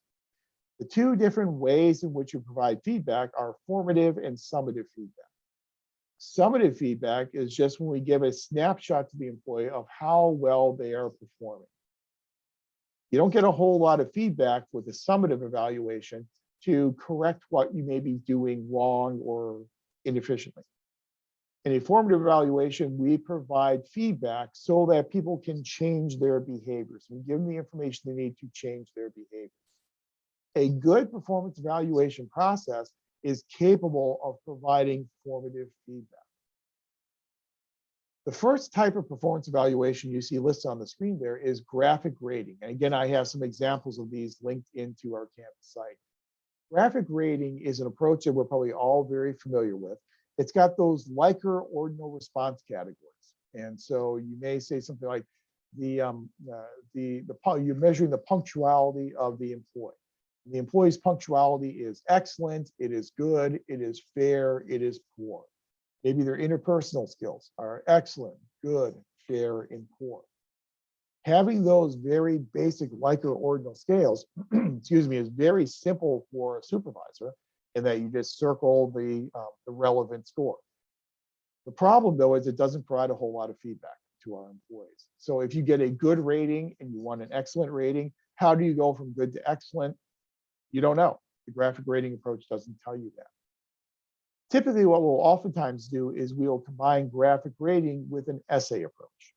The essay approach then gives us the formative feedback. The graphic rating then gives us the summative feedback. With the graphic rating summative feedback approach, we also have the problem of a lot of measurement error. So there's something known as the halo effect. The halo effect is if an employer likes their employee and they're friends with their employee, they will give them all very high, all excellent scores. And it's all the way down the line, every score is excellent. Makes them look angelic, hence the halo effect. Sometimes you have a regression to the mean, whereby supervisors will just score everyone right in the middle. So it gives them some room to grow, as supervisors say. There's also what's called the recency effect, that the most recent interaction an evaluator has had with an employee will then affect the nature of that evaluation. So if the employee and the supervisor got into an argument last week, and now it's time for the performance evaluation, a graphic rating system makes it really easy for that supervisor to penalize that employee for that negative interaction. But despite its limitations, most evaluation forms will have some element of a graphic rating type of component to them. A variation on graphic rating is what's called a forced choice approach. In a forced choice approach, we will provide narrative responses for supervisors to select. So you may say for punctuality, the employee's punctuality is, and then one category could be never late for his position, never late to the job. Another category could be late 1 time per month. Another category could be late 2 times per month. And so the supervisor then is forced to choose one of those preordained categories. A ranking approach is good for compensation, where you would literally rank your employees. You have 10 employees doing the same job, you rank them in performance from 1 to 10. Problem there obviously is you don't know the space between 1 and 10, between 1 and 2, and 2 and 3, and 3 and 4. All you know is 1's ranked higher than 2, but you don't know how much higher that performance is for 1 than it is for the person ranked number 2. An approach that we use more commonly today in performance evaluation is a BARS approach. And BARS stands for Behaviorally Anchored Rating Scale. And this is what we use with our grading rubrics. In this program, we're really big on grading rubrics. Whenever you get into your 697 course, all your case studies will be graded in accordance with a grading rubric. That's a BARS approach. So what we will have is for an A or for excellent performance, here is the specific behavior that you will need to exhibit in order to get that A, to get that excellent performance. Here is the behavior that will lead to a B performance. Here is the behavior that will lead to a C performance. But by spelling out the behavior specifically, we are providing that formative feedback to our employees. The downside of a BARS approach is it's more time consuming. It requires more thought on the part of the supervisor. And so you really need to have the time and the resources in order to do a more sophisticated approach like a behaviorally anchored rating scale. What the literature has shown us with performance evaluation is that how we do the evaluation is more important than what strategy we use. How we do it means that we need to involve our employees in the evaluation process from the beginning. If employees are involved in the development of the performance evaluation, they are going to be much more likely to accept and buy into the results of that evaluation. If they know how that evaluation was constructed and they participated in that construction, they're going to trust the results. It's very similar to what Pressman and Waldowski and Martha Durthick told us in terms of policy implementation. The more you include policy implementers, the more buy-in they'll have on the effective and successful implementation of that policy. That's the same general maxim here with performance appraisals. So it's not so much what format you use, it's how you apply that format and how well you include your employees in the performance appraisal development process. When you conduct your performance evaluations, if you identify subpar performance, the next question to ask is that subpar performance the result of a lack of skills? And can that lack of skills then be remedied through training and development? For a career civil service employee, before you can discipline, sanction, or even terminate that employee, you must document a pattern of subpar performance and that you've tried to remedy that subpar performance with training and development. Then the training and development hasn't worked and the employee again has subpar performance. You then offer them training and development again. You then reassess their performance and the performance is still subpar. You need to have that pattern of identifying subpar performance and then trying to remedy it through the offering of training and development. That's important for a career civil service employee, as that civil service employee has career civil service protections. They can only be disciplined, sanctioned, and terminated for cause. So you need to document that cause and that you have taken proactive steps to try and remedy that cause for that employee. Also, that employee can also grieve with their union. If they're a unionized employee, if they are disciplined, sanctioned, or terminated without documentation, they will grieve that as being arbitrary, capricious, or even prejudicial action on the part of the supervisor. And if you don't have the documentation, then that's a case you're probably going to end up losing as a supervisor. So it's important to document, document, document. Always provide professional development and training opportunities in order to remedy any subpar performance that you uncover in that performance evaluation. It really is a misconception when people say you cannot fire, you cannot terminate a career civil servant. You can terminate a career civil servant, but you can only terminate that individual for cause. And that's why documentation is so important in the human resource management process. But it's important to think about managing human resources very much as an interconnected process, where recruitment is connected to selection, selection is connected to allocation and evaluation, and then allocation and evaluation are connected to training and development, and training and development is then connected to discipline, sanctioning, and ultimately, if necessary, termination. If any one of those parts of that human resource process is lacking, the entire system is going to collapse upon itself. So when we are managing human resources and human beings who are in the career civil service, we have limitations in terms of how we manage those folks embodied within government code. But in addition to those legal limitations in terms of how we manage our career civil servants, many of our career civil servants are also unionized. They belong to public employee unions.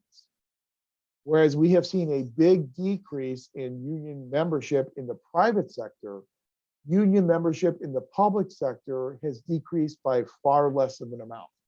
And so about a third or so of public sector employees nationwide are unionized. They belong to bargaining units, they belong to public sector unions. Now, public sector unions took a hit recently with a court case called the Janus case.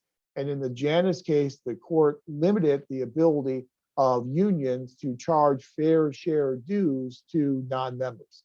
And so the idea in the past is that if you were a member of the union, you paid membership dues. If you were covered by the contract, but you didn't belong to the union, you would then pay what was called a fair share, which was less than an actual member would pay, but it was meant to compensate the union for negotiating for benefits that benefit you as well as members of their union. In the Janus case removed a lot of those abilities of unions to utilize fair share. And so there's been a decrease in the amount of revenue that unions have been able to get. We have seen a decrease in the membership of public unions, but the decrease has not been as pronounced as what we have seen over in the private sector. The influence of unions and the collective bargaining process is important because not only do you have government code that is going to dictate how you deal with career civil servants, but you're also going to have a collective bargaining agreement that will also dictate how you are dealing with those career civil servants as well. So that contract, that collective bargaining agreement, is the result of a collective bargaining process. You'll talk more about collective bargaining in your 577 class. If you're very interested in human relations management, we have a certificate in the program on employee-employer relations. And the required course for that certificate is PPA 575, employee-employer relations. Coincidentally, the same name. I've taught employer-employer relations in the past. In employee-employer relations, we really drill down into the specifics of certifying bargaining units, recruiting union members, what actually goes on in the nuts and bolts of the collective bargaining process, grievances and how grievances are filed, meet and confer processes, all those specifics, which are kind of beyond the details we can get into in this class, are going to be covered in that 575 course in that certificate program. But essentially for our 30,000 foot overview, what we are going to talk about tonight is we're going to talk about how people join unions and then how unions negotiate with management in the collective bargaining process. So when members of an organization decide that they want to unionize, they will then vote to unionize, and then they will create what are called bargaining units. Those bargaining units will then be certified. And once those bargaining units are certified by a majority of the employees, those bargaining units will then select a bargaining team. That bargaining team will then negotiate with the bargaining team from the agency administration for the purpose of coming up with a collective bargaining agreement, a contract.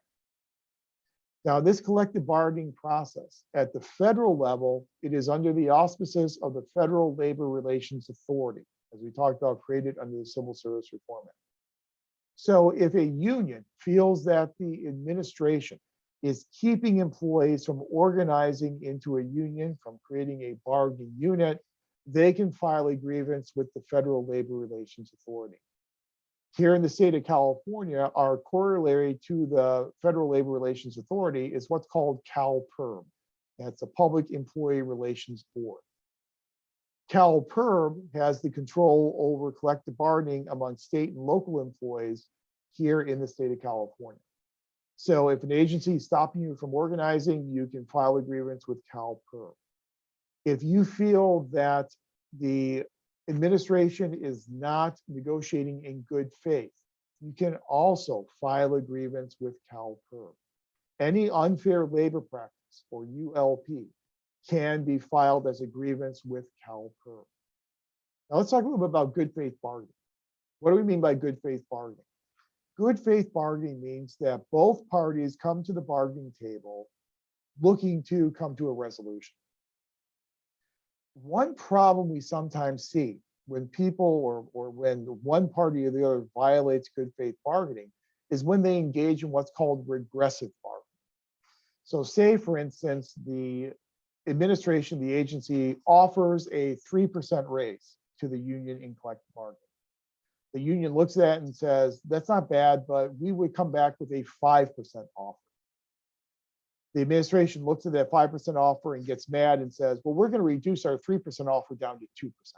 That'll serve you right.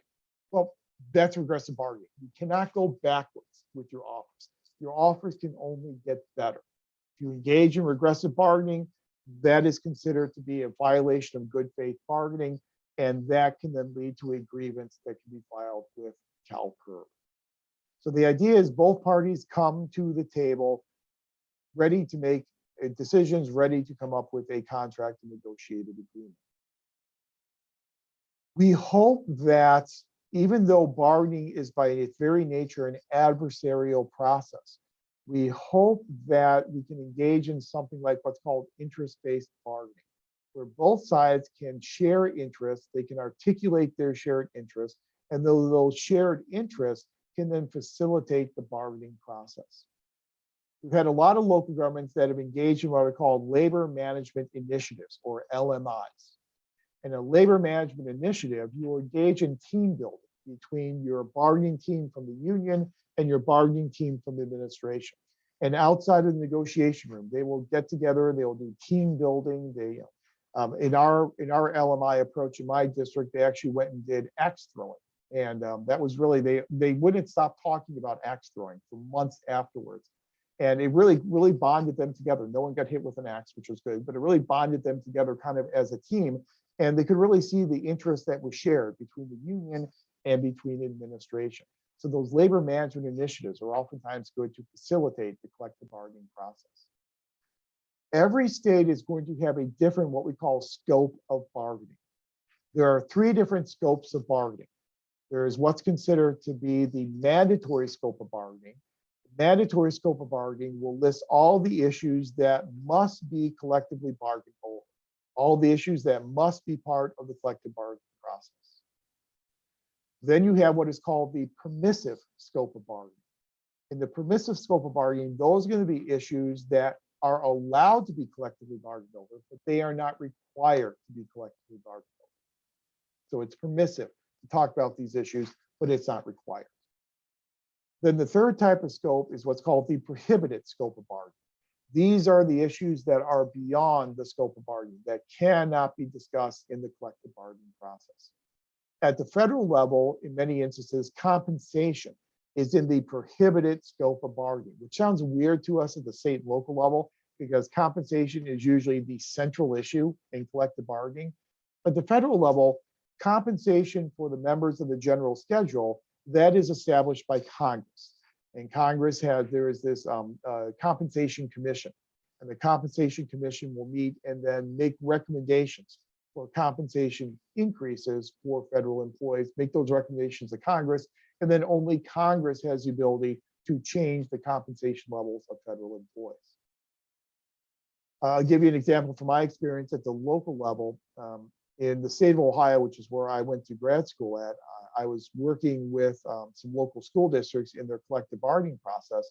And I was surprised to learn that in Ohio, privatization is in the prohibited scope of bargaining, that unions cannot negotiate any issues of privatization with administration in the collective bargaining process. That's something that's in the prohibited scope of bargaining in the state of Ohio. Every state will have its own scope of bargaining. Some states have a very permissive scope. Some states have a very limited scope in terms of bargaining. So you first have to know what issues you are allowed to bargain over. Then in this collective bargaining process through the negotiations, there's always the potential that you're not able to arrive at a negotiated settlement and you end up with what's called an impasse.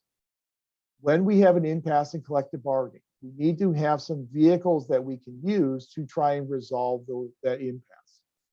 3 of the impasse resolution vehicles I have on the screen there for you are fact-finding, mediation, and arbitration. So in terms of fact-finding, in fact-finding, we will call in an independent fact-finder. That independent fact-finder will then come into the negotiation process and will collect information. We'll collect information about what the issues on the table are, about what the offers that have been made by the union versus the offers being made by administration. We'll collect all the facts about what's going in the negotiations process and then produce an independent fact finder report. That fact finder report is usually non-binding. What it will do is it oftentimes will look good or bad for one of the 2 parties in the negotiations process. So usually when the fact finder produces their report, that report is then embargoed for at least 2 weeks, which means only the union and only administration can see that fact finder report before it gets released to a wider population, a wider audience. The reason for that is it then gives 2 weeks for the 2 sides to then, after reading the fact finder report, use it to come up with a negotiated settlement. So if your administration and that fact finder report is very pro-union, there's going to be a lot of pressure placed upon you to try and come to a negotiated settlement as quickly as possible before that report becomes public. Mediation is another resolution for an impasse. At the federal level, we have this thing called the Federal Mediation and Conciliation Service, and we have trained federal mediators who then get sent into these collective bargaining situations to try and mediate an agreement between the two parties. My undergraduate institution, one of my political science professors was a mediator who worked for the Federal Mediation Conciliation Service, which was good for us as students because we very rarely had class because he was always traveling all over the country to try and mediate these collective bargaining types of disputes. But again, mediation is non-binding. So it's just an attempt to try and get that agreement. Arbitration, and especially binding arbitration, is a way that you can use as a last resort if you need to get an agreement and you want to make sure at the end of the day an agreement is developed. You would use binding arbitration. Binding arbitration, an arbiter comes in and will then render a decision that is binding on both of the parties. If you really want to make sure that you get a collective bargaining agreement in very short order, you would probably engage in what's called final offer binding arbitration. And it's just what it sounds like. The arbiter comes in and says, union, give me your last proposal. Management, give me your last proposal. They look at those two proposals and they then choose one. And then whatever proposal they choose then becomes binding on both parties. That's what then becomes the collective bargaining agreement. So if you really need to resolve an impasse, final offer binding arbitration will help you get that job done. Oops. Well, you know me, I always like the big so what question. Well, so what? Why have we spent so much time here in 500 talking about unionization and the influence of unions? It's important because union protections and collective bargaining agreement protections are overlaid on top of the protections that career civil servants already have in government code. So when you are managing human resources as a manager in an organization, you not only have to be well versed in career civil service protections in government code, but you also have to be well versed in the collective bargaining agreement. If you violate the collective bargaining agreement, then you'll be set up for a grievance that the union may file, and that grievance could go all the way up to CalPERB at the state local level, could go all the way up to the FLRA if you were at the federal level. So it has really made the process of managing human resources much more complex than it used to be. And as a result of that, some organizations have decided to centralize the whole human resource management process within a human resource office, because then you have human resource professionals who are familiar with career civil service protections as well as collective bargaining agreement protections, who can then make sure that we are not violating any of those rules or laws or regulations in managing our human resources. So of late, we have kind of seen a shift away from managers having complete control over managing human resources and a shift more toward a centralized approach in a centralized HR office. We have experienced this here at the university. When I was department chair, when I first became department chair, I had complete control over the performance evaluations for the staff who worked in the department. And it was my responsibility. I was essentially their direct report. And so I had all the flexibility in the world in completing those evaluations. Now the department chair is no longer considered to be the direct report for those staff members. Those staff members now report to the what's called the ASM, the account services manager in the college. The college has centralized the HR function within the college as opposed to allowing each individual department chair to do that. And so that's kind of been the trend towards centralized human resource offices, because it's so important that we know the collective bargaining agreement provisions as well as the protections afforded to career civil servants. Again, this has just been a quick overview of managing human resources. As we had said before, 85 to 90% of your agency's budget will go toward human resources and salaries and benefits. So it's a very important function for agencies and agency managers and leaders to be aware of and to be well versed in how they manage those human resources. That's why we have 577 as a core course in our MPA program. And I'm sorry, I know that took longer than I had anticipated that it would take, But I think these are important issues that you really need to be introduced to here in 500 to then prepare you to move onward in the program so that you can then not be surprised by a lot of these issues when you run into them in 577. You'll be kind of well versed in some of these issues before you move on to your future core courses. But I know it's 5:35, so I am going to shut up now for a few minutes, give you a little bit of a break. So if we could only take a 10-minute break tonight, that would be great, because we still have to talk about managing financial resources.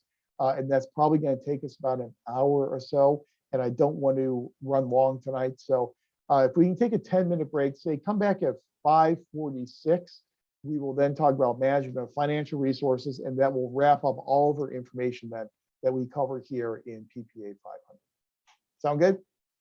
Okay, let's take a 10-minute break, come back at 5:46.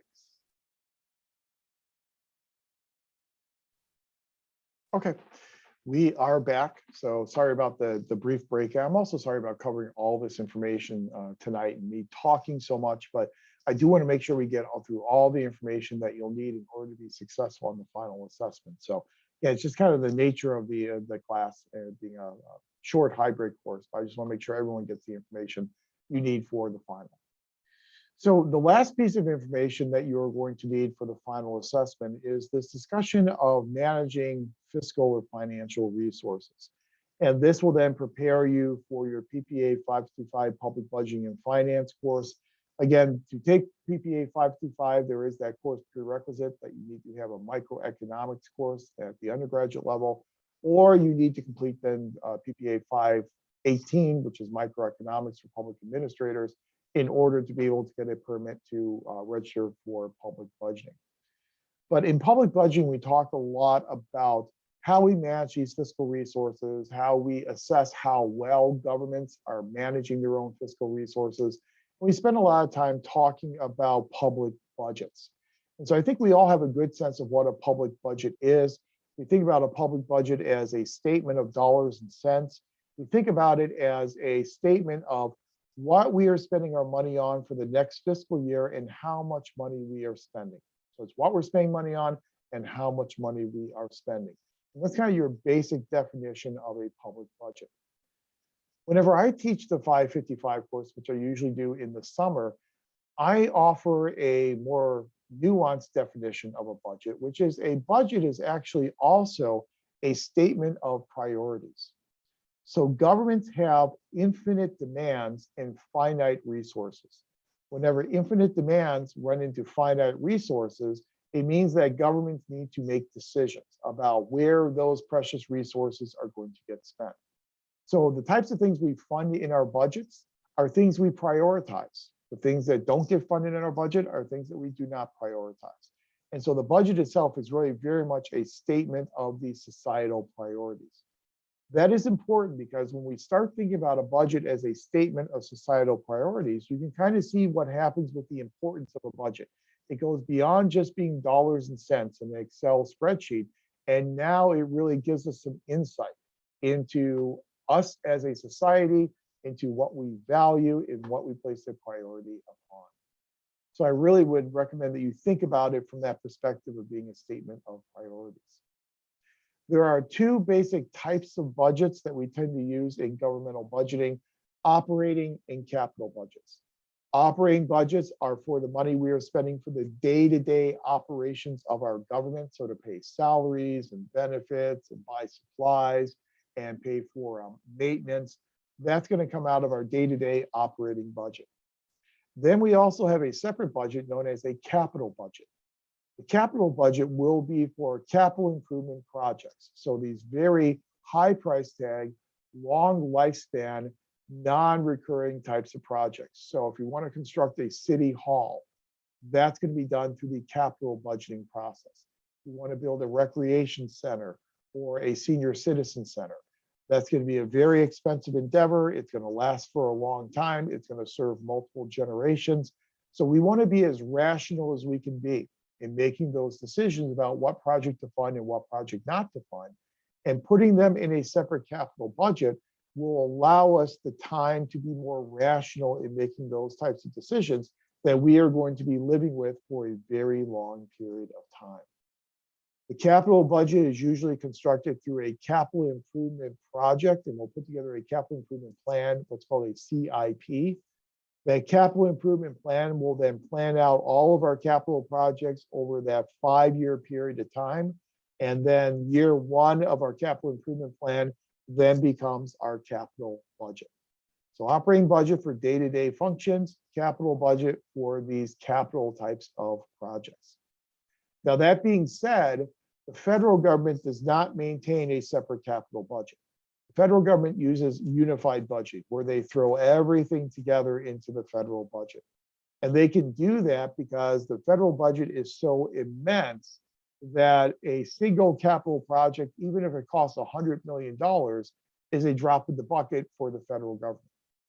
However, a $100 million capital project for the city of Long Beach, that would make a real big difference if it was placed within their operating budget. It would make it impossible for the city of Long Beach to be able to balance its budget and balance its revenues and expenditures if that $100 million project was included in the operating budget. So we segregate those projects out into a separate capital budget where we can be more rational in our decision making.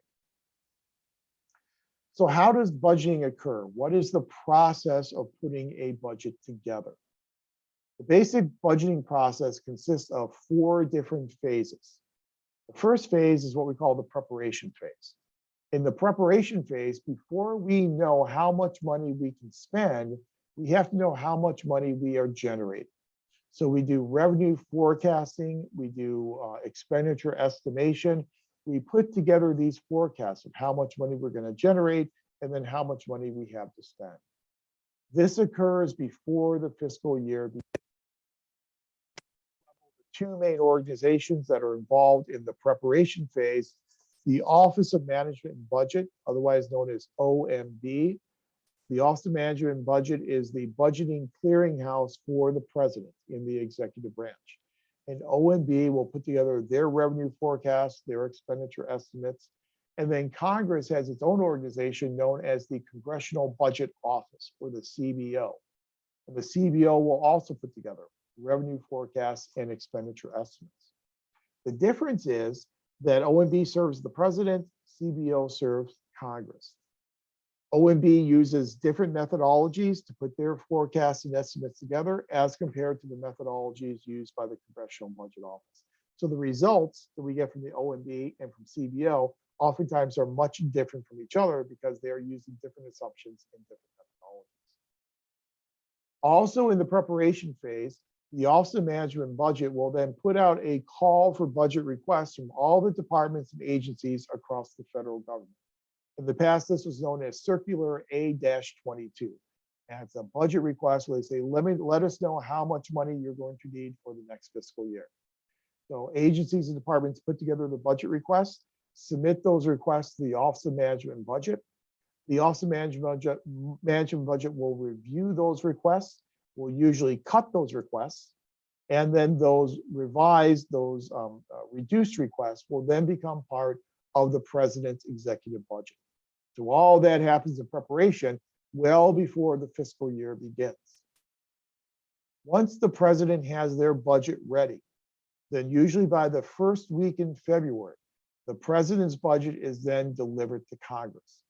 Whenever the president's budget goes to Congress, we then shift from preparation into what's called formulation.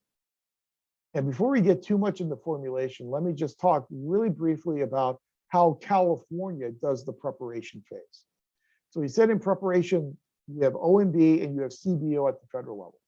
Here in California, the corollary organizations are the Department of Finance, which serves a similar function as OMB, serves the governor.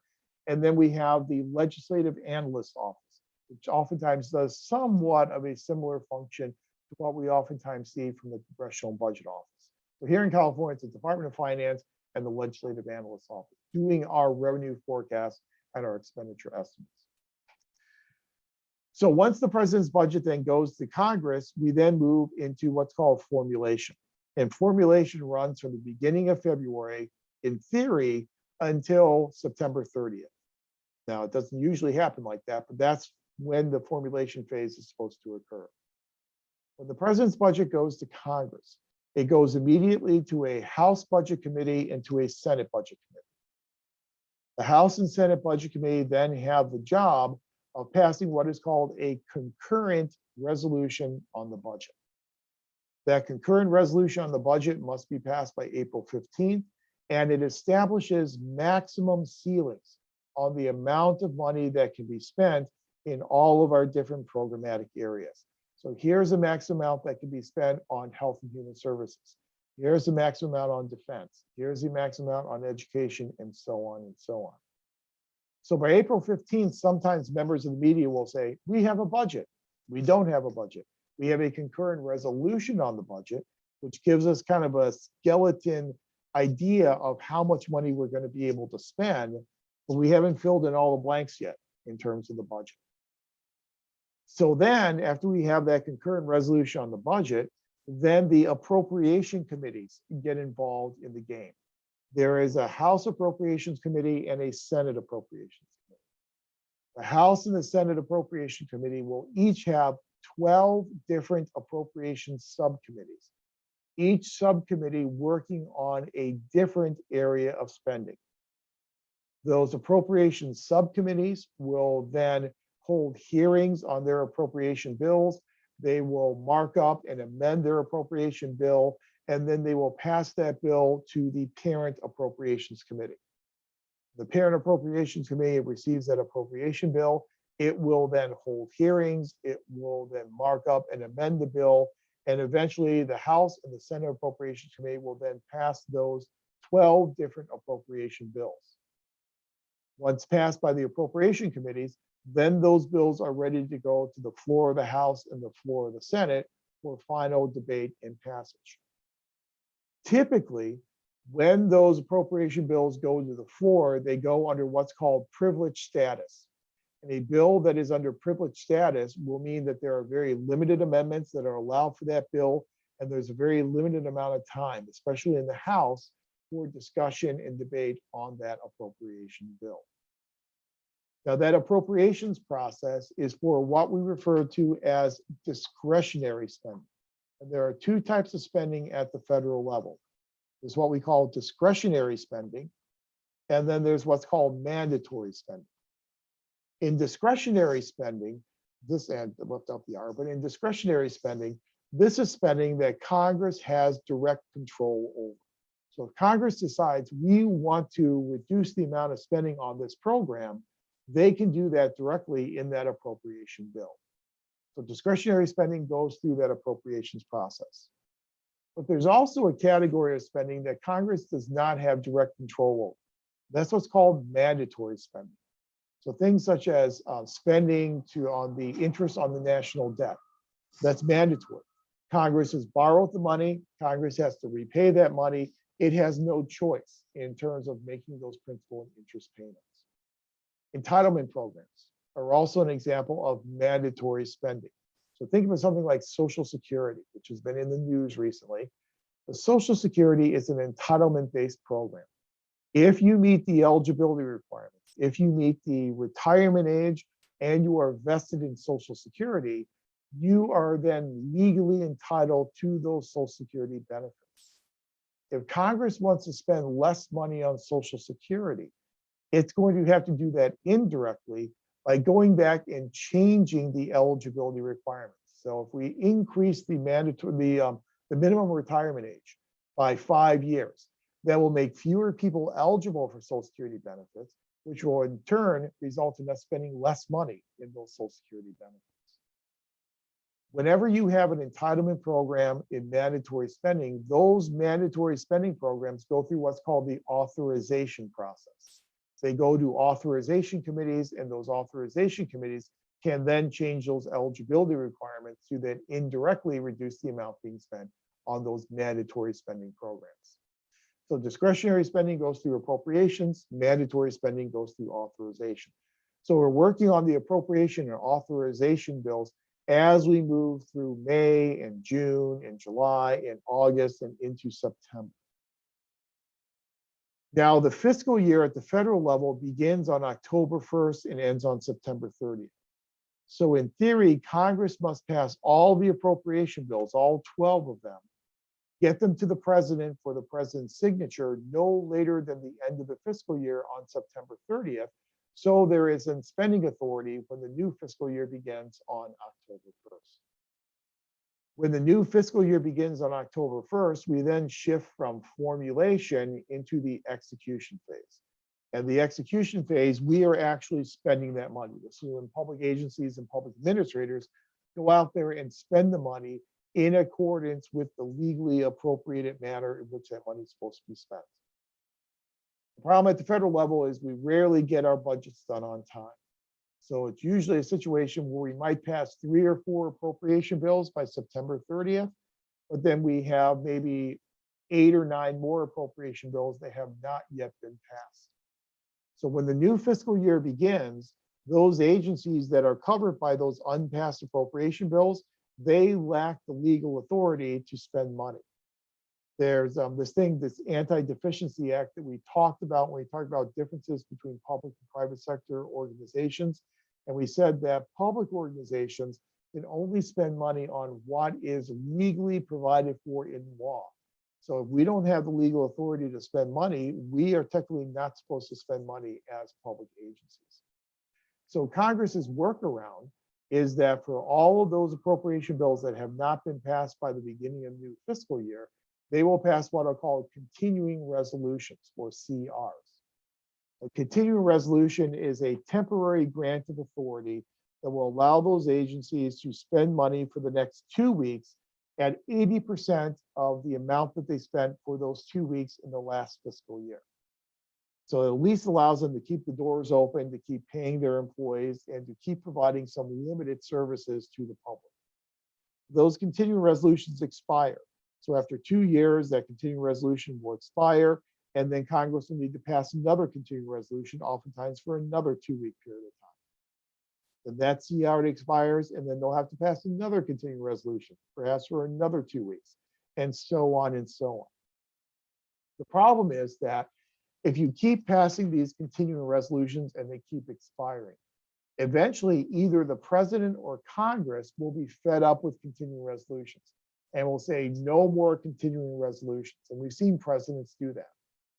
When presidents say no more continuing resolutions, then the option is either number one, a partial government shutdown, or number two, the passage of what is known as an Omnibus Budget Reconciliation Act, otherwise known as an OBRA, O-B-R-A, Omnibus Budget Reconciliation Act.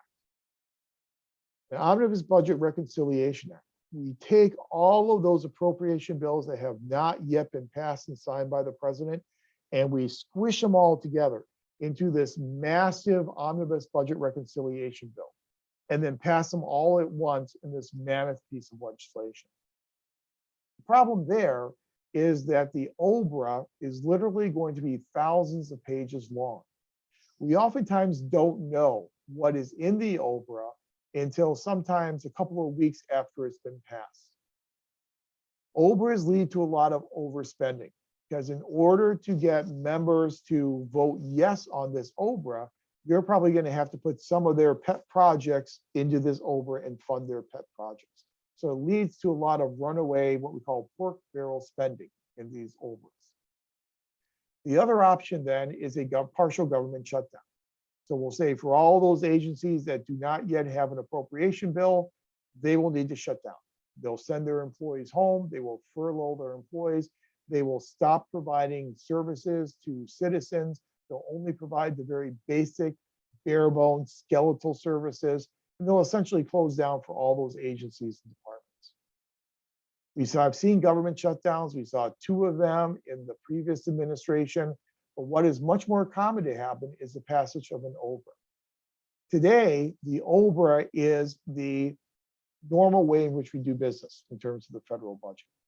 Typically, we never pass all 12 appropriation bills. We pass our budgets through Omnibus Budget Reconciliation Acts. And the Republican majority, when it came into power in the House of Representatives, one of the main things that they said they were going to do is to make sure that the House no longer budgets with OBRAs, and that they would no longer pass OBRAs, and instead they would get the appropriation bills done on time. Whether or not they're going to be successful in doing that, we'll have to wait and see, because the budgeting process has become very politically charged as the Democratic and Republican Party move to their extreme ideological ends. We hollow out that middle ground so that it's very difficult for us to find any room for negotiation.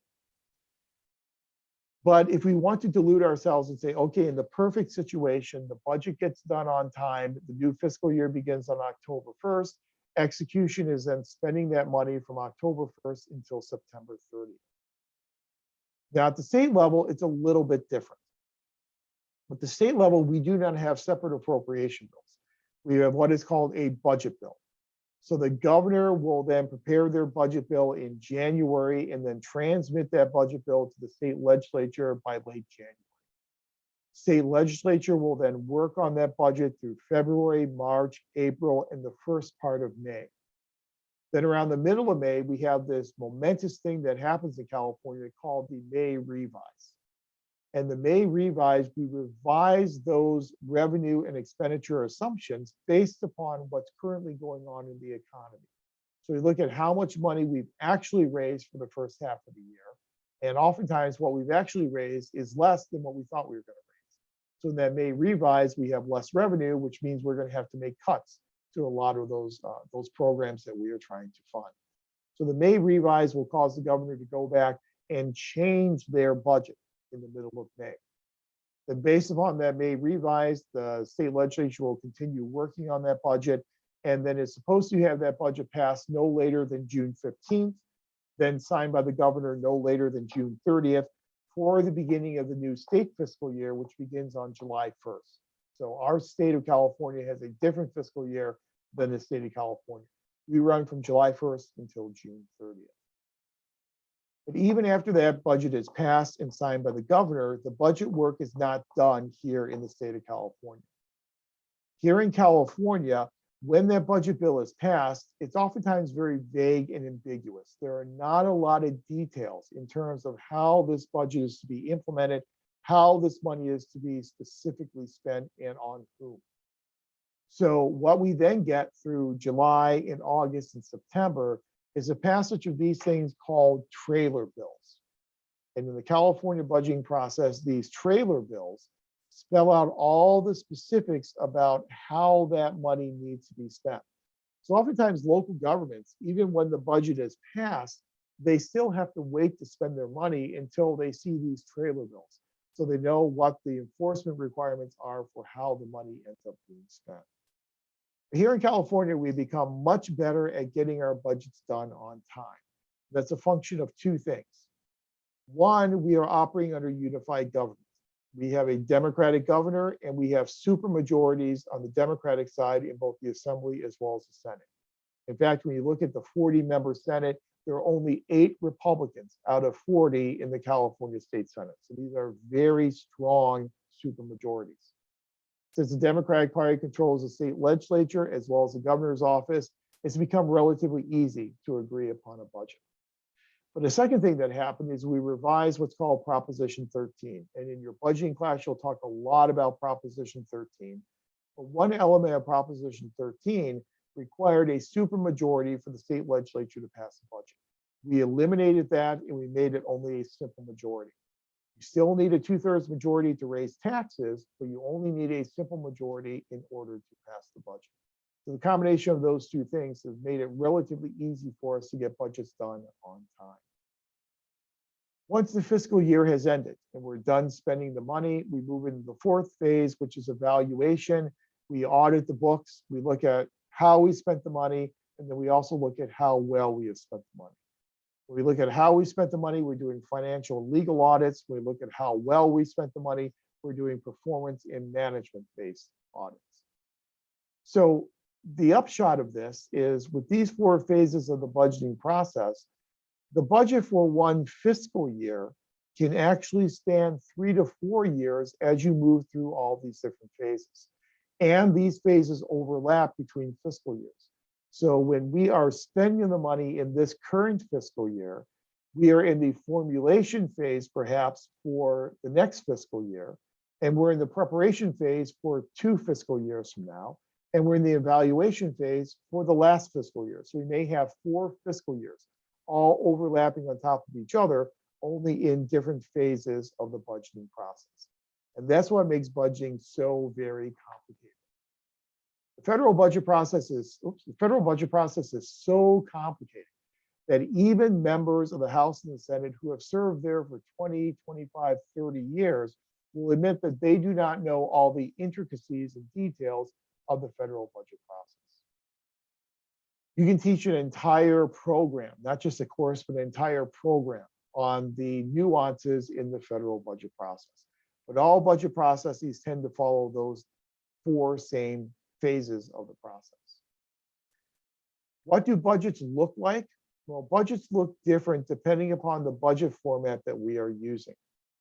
There are 4 primary budget formats we cover in this class that you will cover at length in your public budgeting course: line item budgets, performance-based budgets, program-based budgets, and zero-based budgets.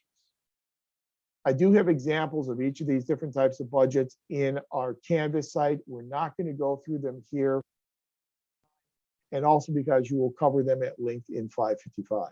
But just very quickly, a line item budget is a traditional form of budget whereby we list what the money is being spent on and how much money is being spent. So here's the object of expenditure. Here is how much we're spending on that object of expenditure. Doesn't give you a whole lot of information to help you manage how well you're spending the money. All you know is how much you're spending and what you're spending the money on. A line item budget is a good control mechanism to control how much money we are spending. However, if you want to know how well we are spending the money and how spending the money has helped us achieve our goals and objectives, you would need what's called a performance-based budget. So in a performance-based budget, we'll take a simple line item budget and then we'll start adding in performance indicators. Performance indicators of how well we are achieving our goals and how we will know when we are making progress toward our goals. By including performance indicators in a performance-based budget, we are creating a budget that can then be used to help manage the operations of our agency. So whereas a line item budget is good for control, a performance-based budget is good for management. The downside of a performance-based budget is going to take more time and it's going to take more resources to develop and measure those performance indicators. Third type of budget format is what's called a program-based budget. Now, a program-based budget looks a lot different than a line item and performance-based budget. Line item and performance-based budgets are oriented around units and departments. So you'll have a police department budget, you'll have a fire department budget, and they will be separate budgets. In a program-based budget, we do not budget according to department, but rather we budget according to overarching program. So for example, we might have a program, protection of persons and property. The police department and their activities contribute to protecting people and property, but so does the fire department. So the activities that lend themselves toward protection of persons and property are budgeted within that program, irrespective of whether they're being done by the police department or by the fire department. So a program-based budget is going to look different because it's going to be organized according to program. Whereas a line item budget helps you control what you are spending, a performance-based budget helped you manage how well you are spending that money. A program-based budget is done for planning. It allows you to engage in strategic planning and see how all the different elements within your organization contribute to achieving similar types of programmatic goals. So it's a planning type of document. Again, the drawback is program-based budgeting is going to take a lot of time. It's going to require a strategic planning process be in place, which some organizations do not have. It's a very resource and time-intensive approach. And the fourth type of approach is what's called a zero-based budget. A zero-based budget, again, emphasizes the planning feature. And in a zero-based budget, we invert the budgeting process. So for line item, performance, and program-based, it was a very top-down type of process where budgets are created at the upper level of management and then just allocated down to lower levels in the organization. Here in zero-based budgeting, we are inverting it. And we are saying budget decisions get started at the lowest level in the organization where budget decisions can be made. So you look at your organization chart, you identify the units and the departments that are the lowest level units in the organization that are capable of making budgetary decisions. Those decision units will then put together what are called decision packages. And each decision package will have different courses of action, different ways in which you can spend the money, and then the consequences of choosing each of those different approaches. So for a county library system, you might have decision packages for a bookmobile. So we have this bookmobile program whereby we take the bookmobile out in the community and we meet clients and patrons where they are and providing them with media resources. Well, one alternative could be to fund this bookmobile at 110% of what we funded it at last year. So increase the funding by 10%. Well, if we increase the funding by 10%, means we're going to be able to reach X number of more patrons. Our circulation will go up by X percentage. Those are the consequences of increasing the spending by 10%. Well, maybe we'll have another alternative, which is to keep the spending the same. We keep the spending the same because of the inflationary factors and the increase in the cost of doing business. There's a good likelihood that we'll probably be able to serve fewer residents and we'll probably have a decrease in our circulation rates. That's a consequence. Maybe another alternative is only spending 90% of what we spent last year. That means we're going to be able to serve even fewer residents and we're going to have even lower circulation rates. But what we do is we put together all these different alternatives and their consequences in decision packages. We rank and prioritize those decision packages. And then the highest ranked packages then become part of our agency's budget. So it's a very bottom-up approach to doing budgeting. The downside is it creates a mountain of paperwork. Each one of these decision packages may be dozens of pages long, and you may have hundreds of decision packages across your entire organization. You do the math and you may be looking at tens of thousands of pages of budget documents that you have to wade through because of a zero-based budgeting process. For that reason, most agencies will do a modified approach to zero-based budgeting, where they will not subject the entire agency's budget to zero-based budgeting, but they'll select maybe 20% each year to budget in a zero-based type of process. Like program-based budgeting, zero-based budgeting really does emphasize the planning feature. It allows us to go back and re-justify what we are spending our money on to determine whether or not we want to continue spending money on these types of programs and in these types of areas. So the budget format that you use will be guided by what you want to accomplish with that budget document.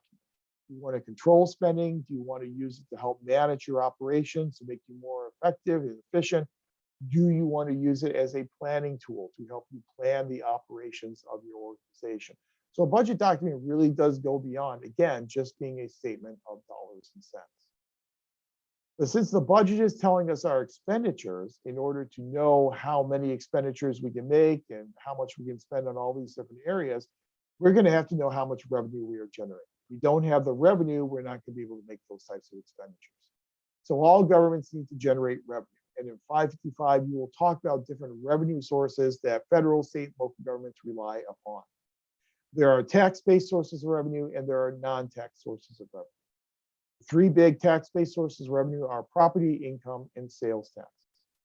Here in California, we have a very unique system of property taxation through Proposition 13, in that the assessed value of a home for tax purposes will not change substantially until that property sells, until it changes hands. It's what's called the welcome stranger approach, which gives us wildly divergent property tax bills for homeowners who may own the exact same type of home. If someone bought their home in 1975 and someone bought their home in 2015, the person who bought their home in 2015, because of the increase in house prices, will have a much higher property tax bill than the person who purchased their home back in 1975. The property tax is a wealth-based tax. It is based upon ability to pay. And we determine your ability to pay by the value of the home that you are living in. Income taxes in this country, both at the federal as well as the state level, we don't use local income taxes in California, but at the federal and the state level, income taxes are again an ability to pay type of tax. in that the percentage that you will pay will depend upon your adjusted gross income. And your adjusted gross income is an indicator of your ability to pay. We use a graduated marginal tax bracket system at both the federal as well as the state level to try and make it as progressive as possible. And a progressive form of taxation is one in which people with more disposable income pay a higher percentage of that income in taxation than people with less disposable income. So as your income goes up, your marginal tax bracket rate will go up as well. Contrast property and income taxes, which are ability to pay types of taxes, with the sales tax. The sales tax is a consumption-based tax. It is a benefit-based principle. You only pay the sales tax if you are purchasing and consuming that commodity.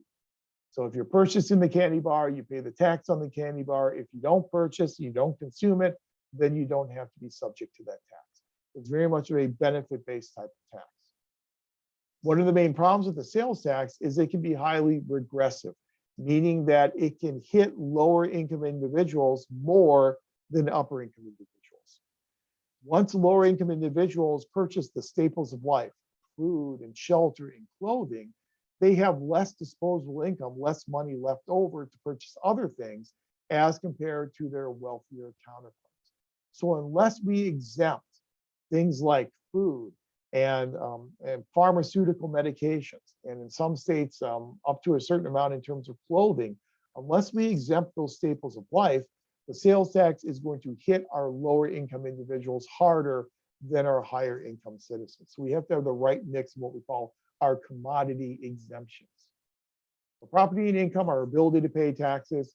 A sales tax is a benefits received consumption type of a tax. We do not have a federal sales tax, although Republicans in the House want to initiate a 30% federal sales tax in order to replace the federal income tax. So that's an issue that's being discussed currently in the House of Representatives. We do have sales taxes, though, here at the state level. And we also have local option sales taxes at the local level here as well in California. Now, prior to Proposition 13 in 1978, the typical California city was heavily reliant upon property taxes. That is no longer the case.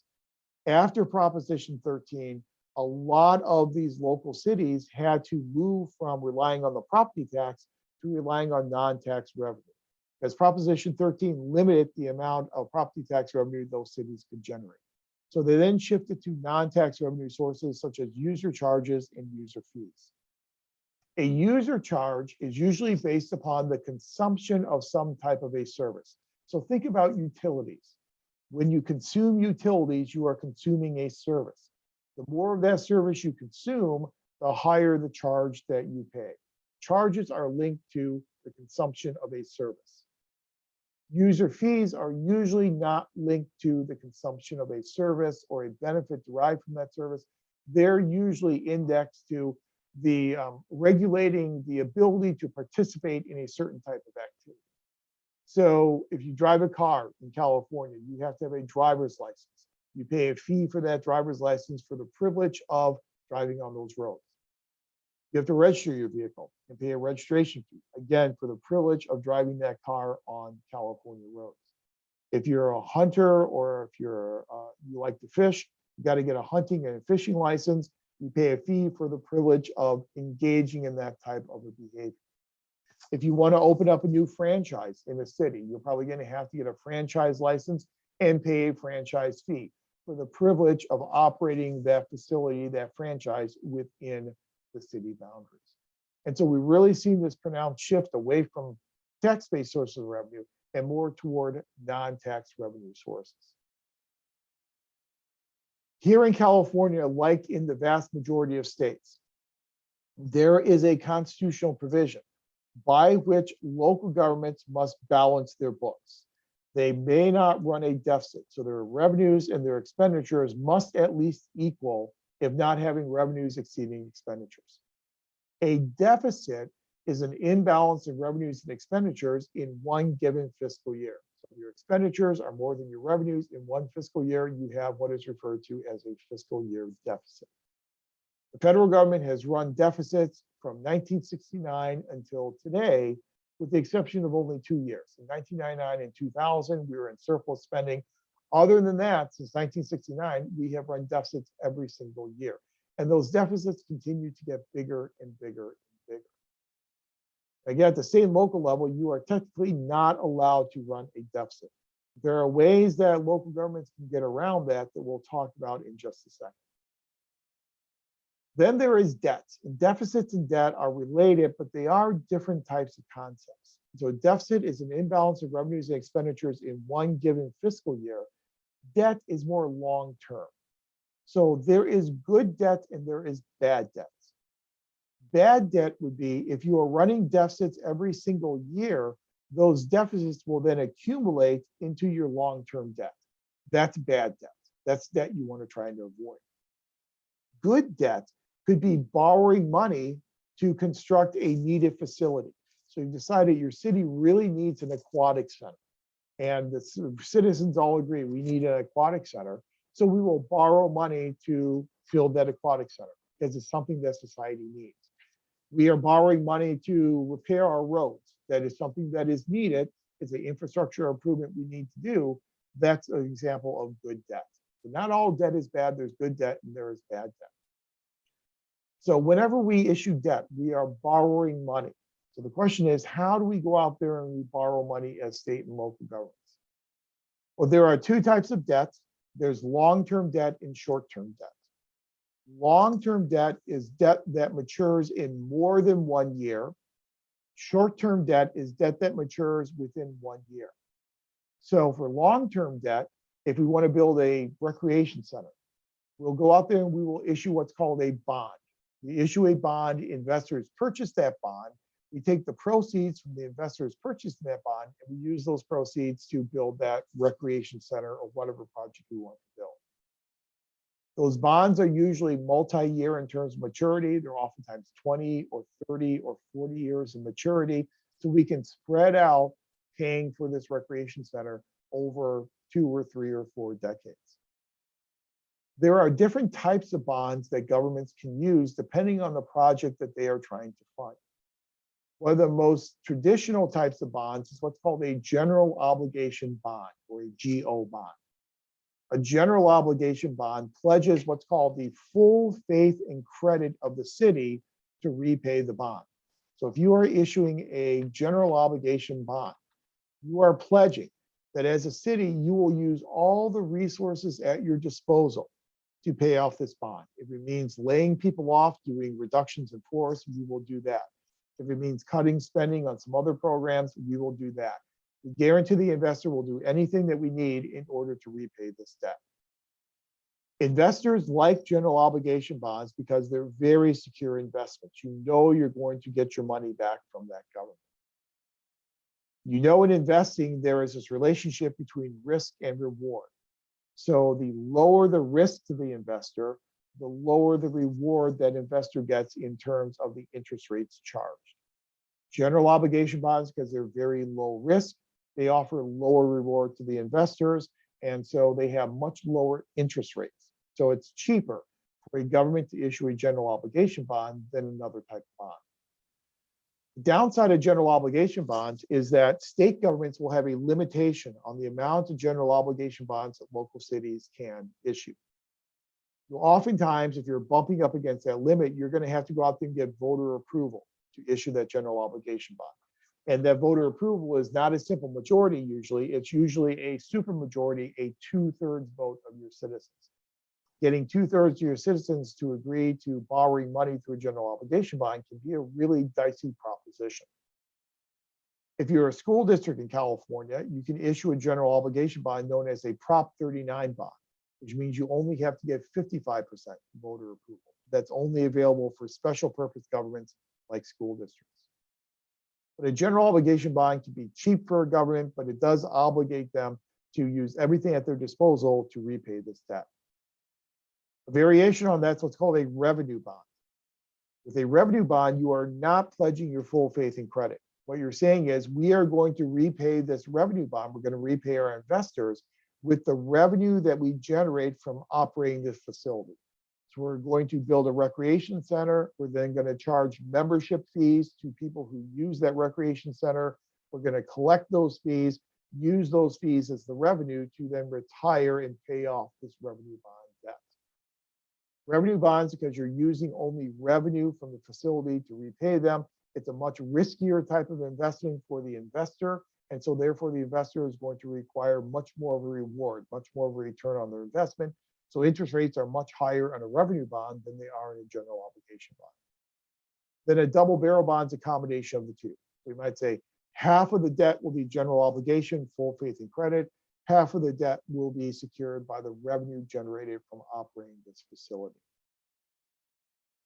There are a lot of other types of bonds that you will learn about in your PPA 555 class. There are capital appreciation bonds, zero coupon bonds, there are lease rental bonds, sale leaseback bonds, all kinds of different manifestations of bonds. They're beyond the scope of what we do in this class to get into, but you'll be exposed to a lot of other types of bonds, long-term bonds in your 555 course. But for our purposes, the purposes of our final assessment, when you are choosing a type of bond to use in that scenario, you're going to probably be choosing between general obligation, revenue, and double barrel bonds. Then there is what's called short-term debt. Short-term debt is not a bond, but a short-term debt is what's known as a note. Short-term debt matures in less than 1 year. And oftentimes we issue these short-term debt, we issue these short-term notes for the purpose of offsetting a deficit. So if we're looking at our books and we realize that our revenues are going to come in under our expenditures, we're not allowed to do that according to the state constitution. So we will temporarily borrow money to enhance our revenues to avoid the appearance of a deficit. That's not a good way to borrow money, but it's a way that will allow us to remain in compliance with the constitutional requirement. There are a lot of different types of notes. There's what are called revenue anticipation notes, or RANs. So if you have revenue coming in the beginning of the next fiscal year, you can then borrow money, securing it with the revenue that's coming in the beginning of the next fiscal year. There are what are called GANs, which are grant anticipation notes. There are TANs, which are tax anticipation notes. There are BANs, which are bond anticipation notes. So a lot of different manifestations of these notes. But for our purposes, just to remember, a note is a short-term borrowing mechanism with a maturity date of less than 1 year. But when we are funding our long-term capital projects, typically we're going to do that through long-term debt, through the issuance of bonds, and oftentimes through the use of a general obligation bond. So we know that in public budgeting, we have issues that we need to deal with. One issue is that at the federal level, we very rarely get a budget done on time because it's become such a partisan type of argument over the budgeting process. We also know at the federal level that we have a problem with running deficits. We have a problem with overspending and not having enough revenue to cover our proposed expenditures. Those two problems have really guided a lot of the reform efforts to try and reform the federal budget process over the years. And with every decade in the 70s and then the 80s and the 90s, we have taken a different approach to trying to reform the budgeting process at the federal level. In the 1970s, we had this thing called the Budget and Impoundment Control Act. Our focus with the Budget and Impoundment Control Act was the budgeting process, to try and get budgets done on time. So we fundamentally changed the budgeting process. We created budget committees in the House and in the Senate. We had those budget committees pass budget resolutions to try and impose some fiscal discipline on spending in Congress.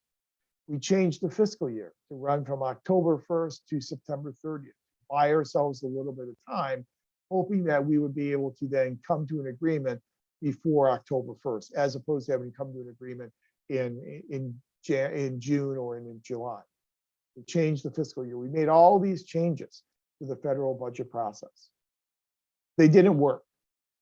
The federal budget still was not getting done on time, and we were still running deficits after the passage of the Budget Impoundment Control Act in 1974. But a lot of the things we created in that Budget Impoundment Control Act are still with us today. We still have a resolution idea and the concurrent resolution on the budget. We still have House and Senate budget committees. We still have a federal fiscal year running from October 1st to September 30th. So even though it didn't work, it still provides the framework for a budgeting process even today. So we then fast forward to the 1980s. In the 1980s, instead of focusing on the process, we decided to focus on deficits. And the real problem becomes all these deficits we've been running since 1969.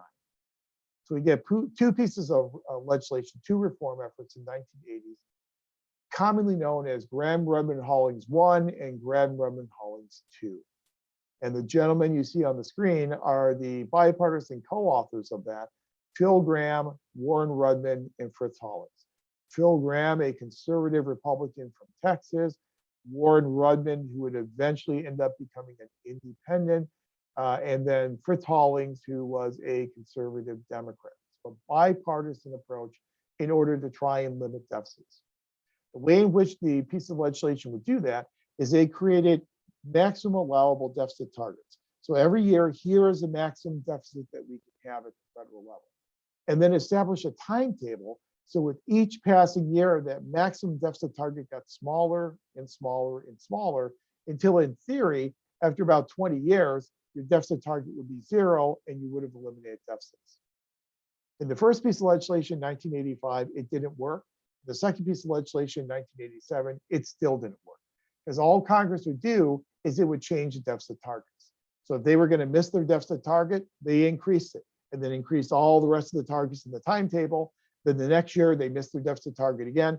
They increased all their targets and so on and so on. So instead of the budget deficit going down, budget deficits actually went up, irrespective of the passage of both of these pieces of legislation. So our focus on deficits failed in the 1980s. Then in the 1990s, we decided to change our focus and move it away from deficits and instead focus on spending. If we could get control of out of control spending, that would then allow us to avoid having these deficits. So we had this thing in 1990 called the Budget Enforcement Act. The Budget Enforcement Act did two main things. It created 3 different categories of spending: domestic spending, defense spending, and international spending. And it then created firewalls between these 3 different categories, meaning that if you wanted to create a new domestic program and spend more money on a new program, you had to pay for it by reducing another domestic program. You couldn't rob from defense to pay for domestic. You couldn't rob from defense to pay for international. You could not cross those firewalls. It was meant to impose some fiscal discipline on Congress. The other thing it did is it created this process known by the acronym of PAYGO. And misspelled it. PAYGO, P-A-Y-G-O. I left out the G. PAYGO. PAYGO stands for pay as you go. So under pay as you go, if you are going to create a new program that will require new spending, you have to pay for that new spending by reducing spending on another program. If you wanted to increase spending on one program, you had to then decrease spending on another program. We had to pay for all of our new programs as we go along. So you couldn't borrow money in order to pay for new programs. Again, meant to impose some fiscal discipline and reduce the amount of spending that we were doing as a Congress. Then in 1993 and 1997, we have what we'll call the Balanced Budget Acts, which further reinforced the Budget Enforcement Act. And because of those acts in the 1990s, those reforms, combined with a very quickly growing economy. You think about the Clinton administration, the mid-1990s, we had the dot-com boom going on. The internet was exploding. You know, all these companies in Silicon Valley that were just making money hand over fist, which meant that they were then paying more in taxes into federal tax coffers. So the federal government was collecting all this additional money through this economic growth. We had economic growth rates in the Clinton administration of 6, 7, and 8% per quarter, which is really unheard of. So you had all this additional revenue coming in, combined with the spending cuts that we got with the Budget Enforcement Act and the 2 Balanced Budget Acts in 93 and 97. Whenever you combine increased revenue with decreased spending, what do you get? You get the elimination of a deficit. We got that in 1999 and 2000. And finally, we had gotten away from deficit spending. We were getting budgets done on time, and that occurred in 1999 and in 2000. Then, obviously, unfortunately, we had the triggering event of the 9/11 attacks. After the 9/11 attacks, they then precipitated the wars in Iraq and the war in Afghanistan and a massive spending of money on the military operations. That massive spending of money, the downturn we had in the economy, all combined to then reduce revenues and increase expenditures, which led us back into deficit spending. And we are still in deficit spending today. So despite all of our attempts to reform the budgeting process at the federal level, we are still suffering from not getting our budgets done on time and running increasingly large federal budget deficits. Here in the state of California, as we discussed before, we do a good job now of getting our budgets done on time, and we were doing a good job creating surpluses. The problem is for this year, the May revise is certainly going to show us that the amount of revenue that we are generating is lower than what we thought we were going to get.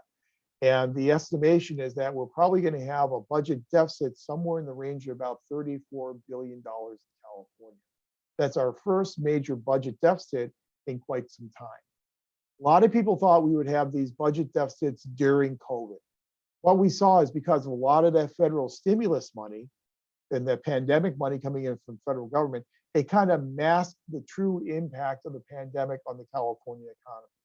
And by doing so, we were still in surplus spending and doing very well, surprisingly well financially during the COVID pandemic. Now we're starting to see the real impacts. And I think this year and next year, we're going to have these budget deficits. And so even though we're getting our budgets done on time, we are going to be suffering from those budget deficit problems, just like our counterparts at the federal level. So what does that mean then for the future of budgeting and finance? Budgeting and finance will continue to become more and more partisan charged, more and more political in nature. As we see the Democratic Party move more to the liberal progressive wing and the Republican Party move more to the conservative wing, we hollow out that middle ground that is necessary for coming to agreements on difficult legislation such as public budgets. So I think we're going to see more partisanship in our budgeting in our future. And again, we're going to really start seeing some of the impacts of the COVID-19 pandemic on state economies moving forward over the next couple of years. So whereas this last slide last year was a pretty positive situation, we didn't have a guy standing there with his pockets empty. Unfortunately, I think this year we have to have that guy back holding his pockets empty, because I think it's going to be a relatively negative perspective on the future of budgeting for at least the next couple of years. Again, this is just meant to introduce you to the concepts you need to succeed on the final assessment, as well as to prepare you then for some of the concepts that you will cover in much more depth in your PPA 525 Public Budgeting and Finance course. And that then wraps up all of our information that we typically cover here in PPA 500. We're not going to cover performance management because that's something that's not on the final assessment. That's something that doesn't feed directly into the core courses that you're taking in the program. So we will avoid talking about that and just kind of wrap up our information here with the management of fiscal resources. And we did it with 2 minutes to spare. So look at that.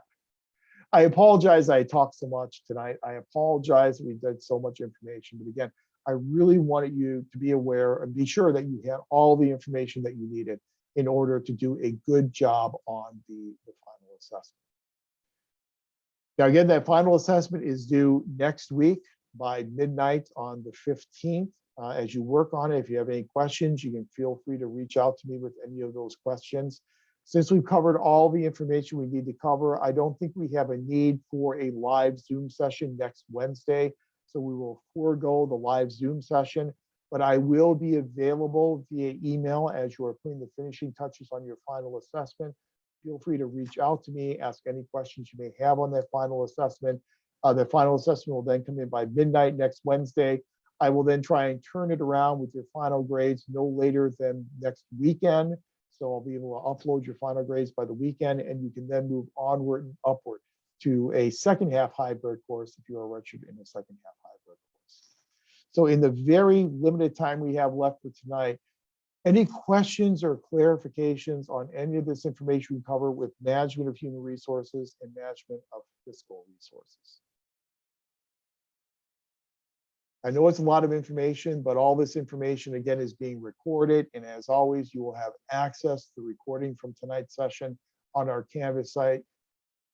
It probably will be a little bit late, to be honest with you, because we're going through our NASPA site visit right now. So I'm on campus tonight, on campus again tomorrow morning at like 6 a.m. So I may not get the recording up on our Canvas site until tomorrow evening. So maybe a little bit late. Luciano, go ahead. Hey, Professor, just a quick question on budgets. There's been a lot of downfalls on student enrollment across different colleges and universities like ours here and so forth. Do you think that would have an effect in the long term, like you said, in a couple of years from now in budgets for these colleges and, these universities? Absolutely, yeah. And you're exactly right. Post-pandemic, a lot of Cal State campuses have seen a downturn in their enrollment. I know for this past year, for the first time since I've been here at Cal State Long Beach, the university exhausted its wait list, which is unheard of here. Usually we get over 100,000 applications for, our acceptance rate's usually around 20 or 25%. And we usually have a wait list that we're not able to get to all those students. This year we exhausted the entire wait list. And so that's something that we've experienced. I know San Diego State has experienced a similar thing. And so a lot of the top flight Cal States are experiencing that, not just, the other Cal States as well. So you're right. These enrollment declines that we're seeing this year and we'll probably see next year will certainly have major implications then for our budgets moving forward. The $34 billion deficit in the state of California will mean that some of that generous higher education spending that Governor Newsom had promised is probably going to end up getting peeled back. And so I do think we're going to have fewer resources to rely upon, which means we're going to have less faculty hiring and less ability to make those types of expenditures. I think you're exactly right. I think we're going to have some kind of lean times ahead. I don't think the times will be quite as lean as they were in the 2000s. I remember my first go around as chair in 2007 and 2008. The fiscal picture was so bad that they were talking about laying off faculty. We were impacted as a program, meaning they closed our admissions. So in that spring, I think it was of 2008, we were not allowed to admit anyone to the program in spring 2008. And a lot of other programs were the same way because we didn't have the resources in order to serve those students. And so they limited a lot of departments to only admitting students once per year. That was a very bad economic downturn. I don't think we're going to be that bad this time. But you're right, these enrollment declines will have negative impacts upon our ability to spend money over the next few years. Absolutely. It's an excellent point. Not to depress you too much, Here we are after 7 weeks. I'm going to leave you on this depressing note of, the ER, oh, well, we're in all this financial trouble, but it always turns around. And I think you're here in California. One of the things we need to do to turn it around is not just get through the COVID pandemic. I think what we also need to do is we need to restructure our tax system because our tax system is somewhat antiquated. We really avoid taxing services here in California, and we heavily leverage our tax revenue, income tax revenue, on upper income Californians. And so whenever you have an economic downturn, the stock market goes down. Those people are making less money in their investments. As they make less money in their investments, there's less money that they're paid to the state of California. If you're heavily leveraged in terms of your upper income individuals, then in times of economic downturn, you really get hit harder than if you had a tax system that was not so heavily leveraged on upper income wage earners. So I think we have to do some real soul searching in terms of changing our tax structure here in the state of California. But that's a topic for a bigger discussion, and maybe that's a topic that you can have discuss in your PPA 555 course in the future. Okay, I know I've taken you past time a little bit. I do apologize for that, but I'll have the recording up on our site by tomorrow evening. Again, we won't need to have a Zoom session next week, but as always, reach out to me if you have any questions at all on the final assessment, any questions at all on Canvas essay number 5. Otherwise, I know this has gone by quickly. It's the nature of the beast for a hybrid course, but it has been wonderful working with you. I've really enjoyed reading your Canvas essays. I think everyone has done an outstanding job on the Canvas essays, and actually a much better job than I have seen in previous 500 classes. And I've been teaching 500 now at Long Beach for 22 years on and off. And you really should be commended for that. So very well done. It's been a pleasure working with you. Let me know if you have any questions. Otherwise, good luck as you move forward in the program and good luck with any second half hybrid classes you may have. Right? Thanks, everyone. Have a good evening. Have a good remainder of your semester. And I hope I will see you again in some future courses down the line. Take care. Thank you. Thank you.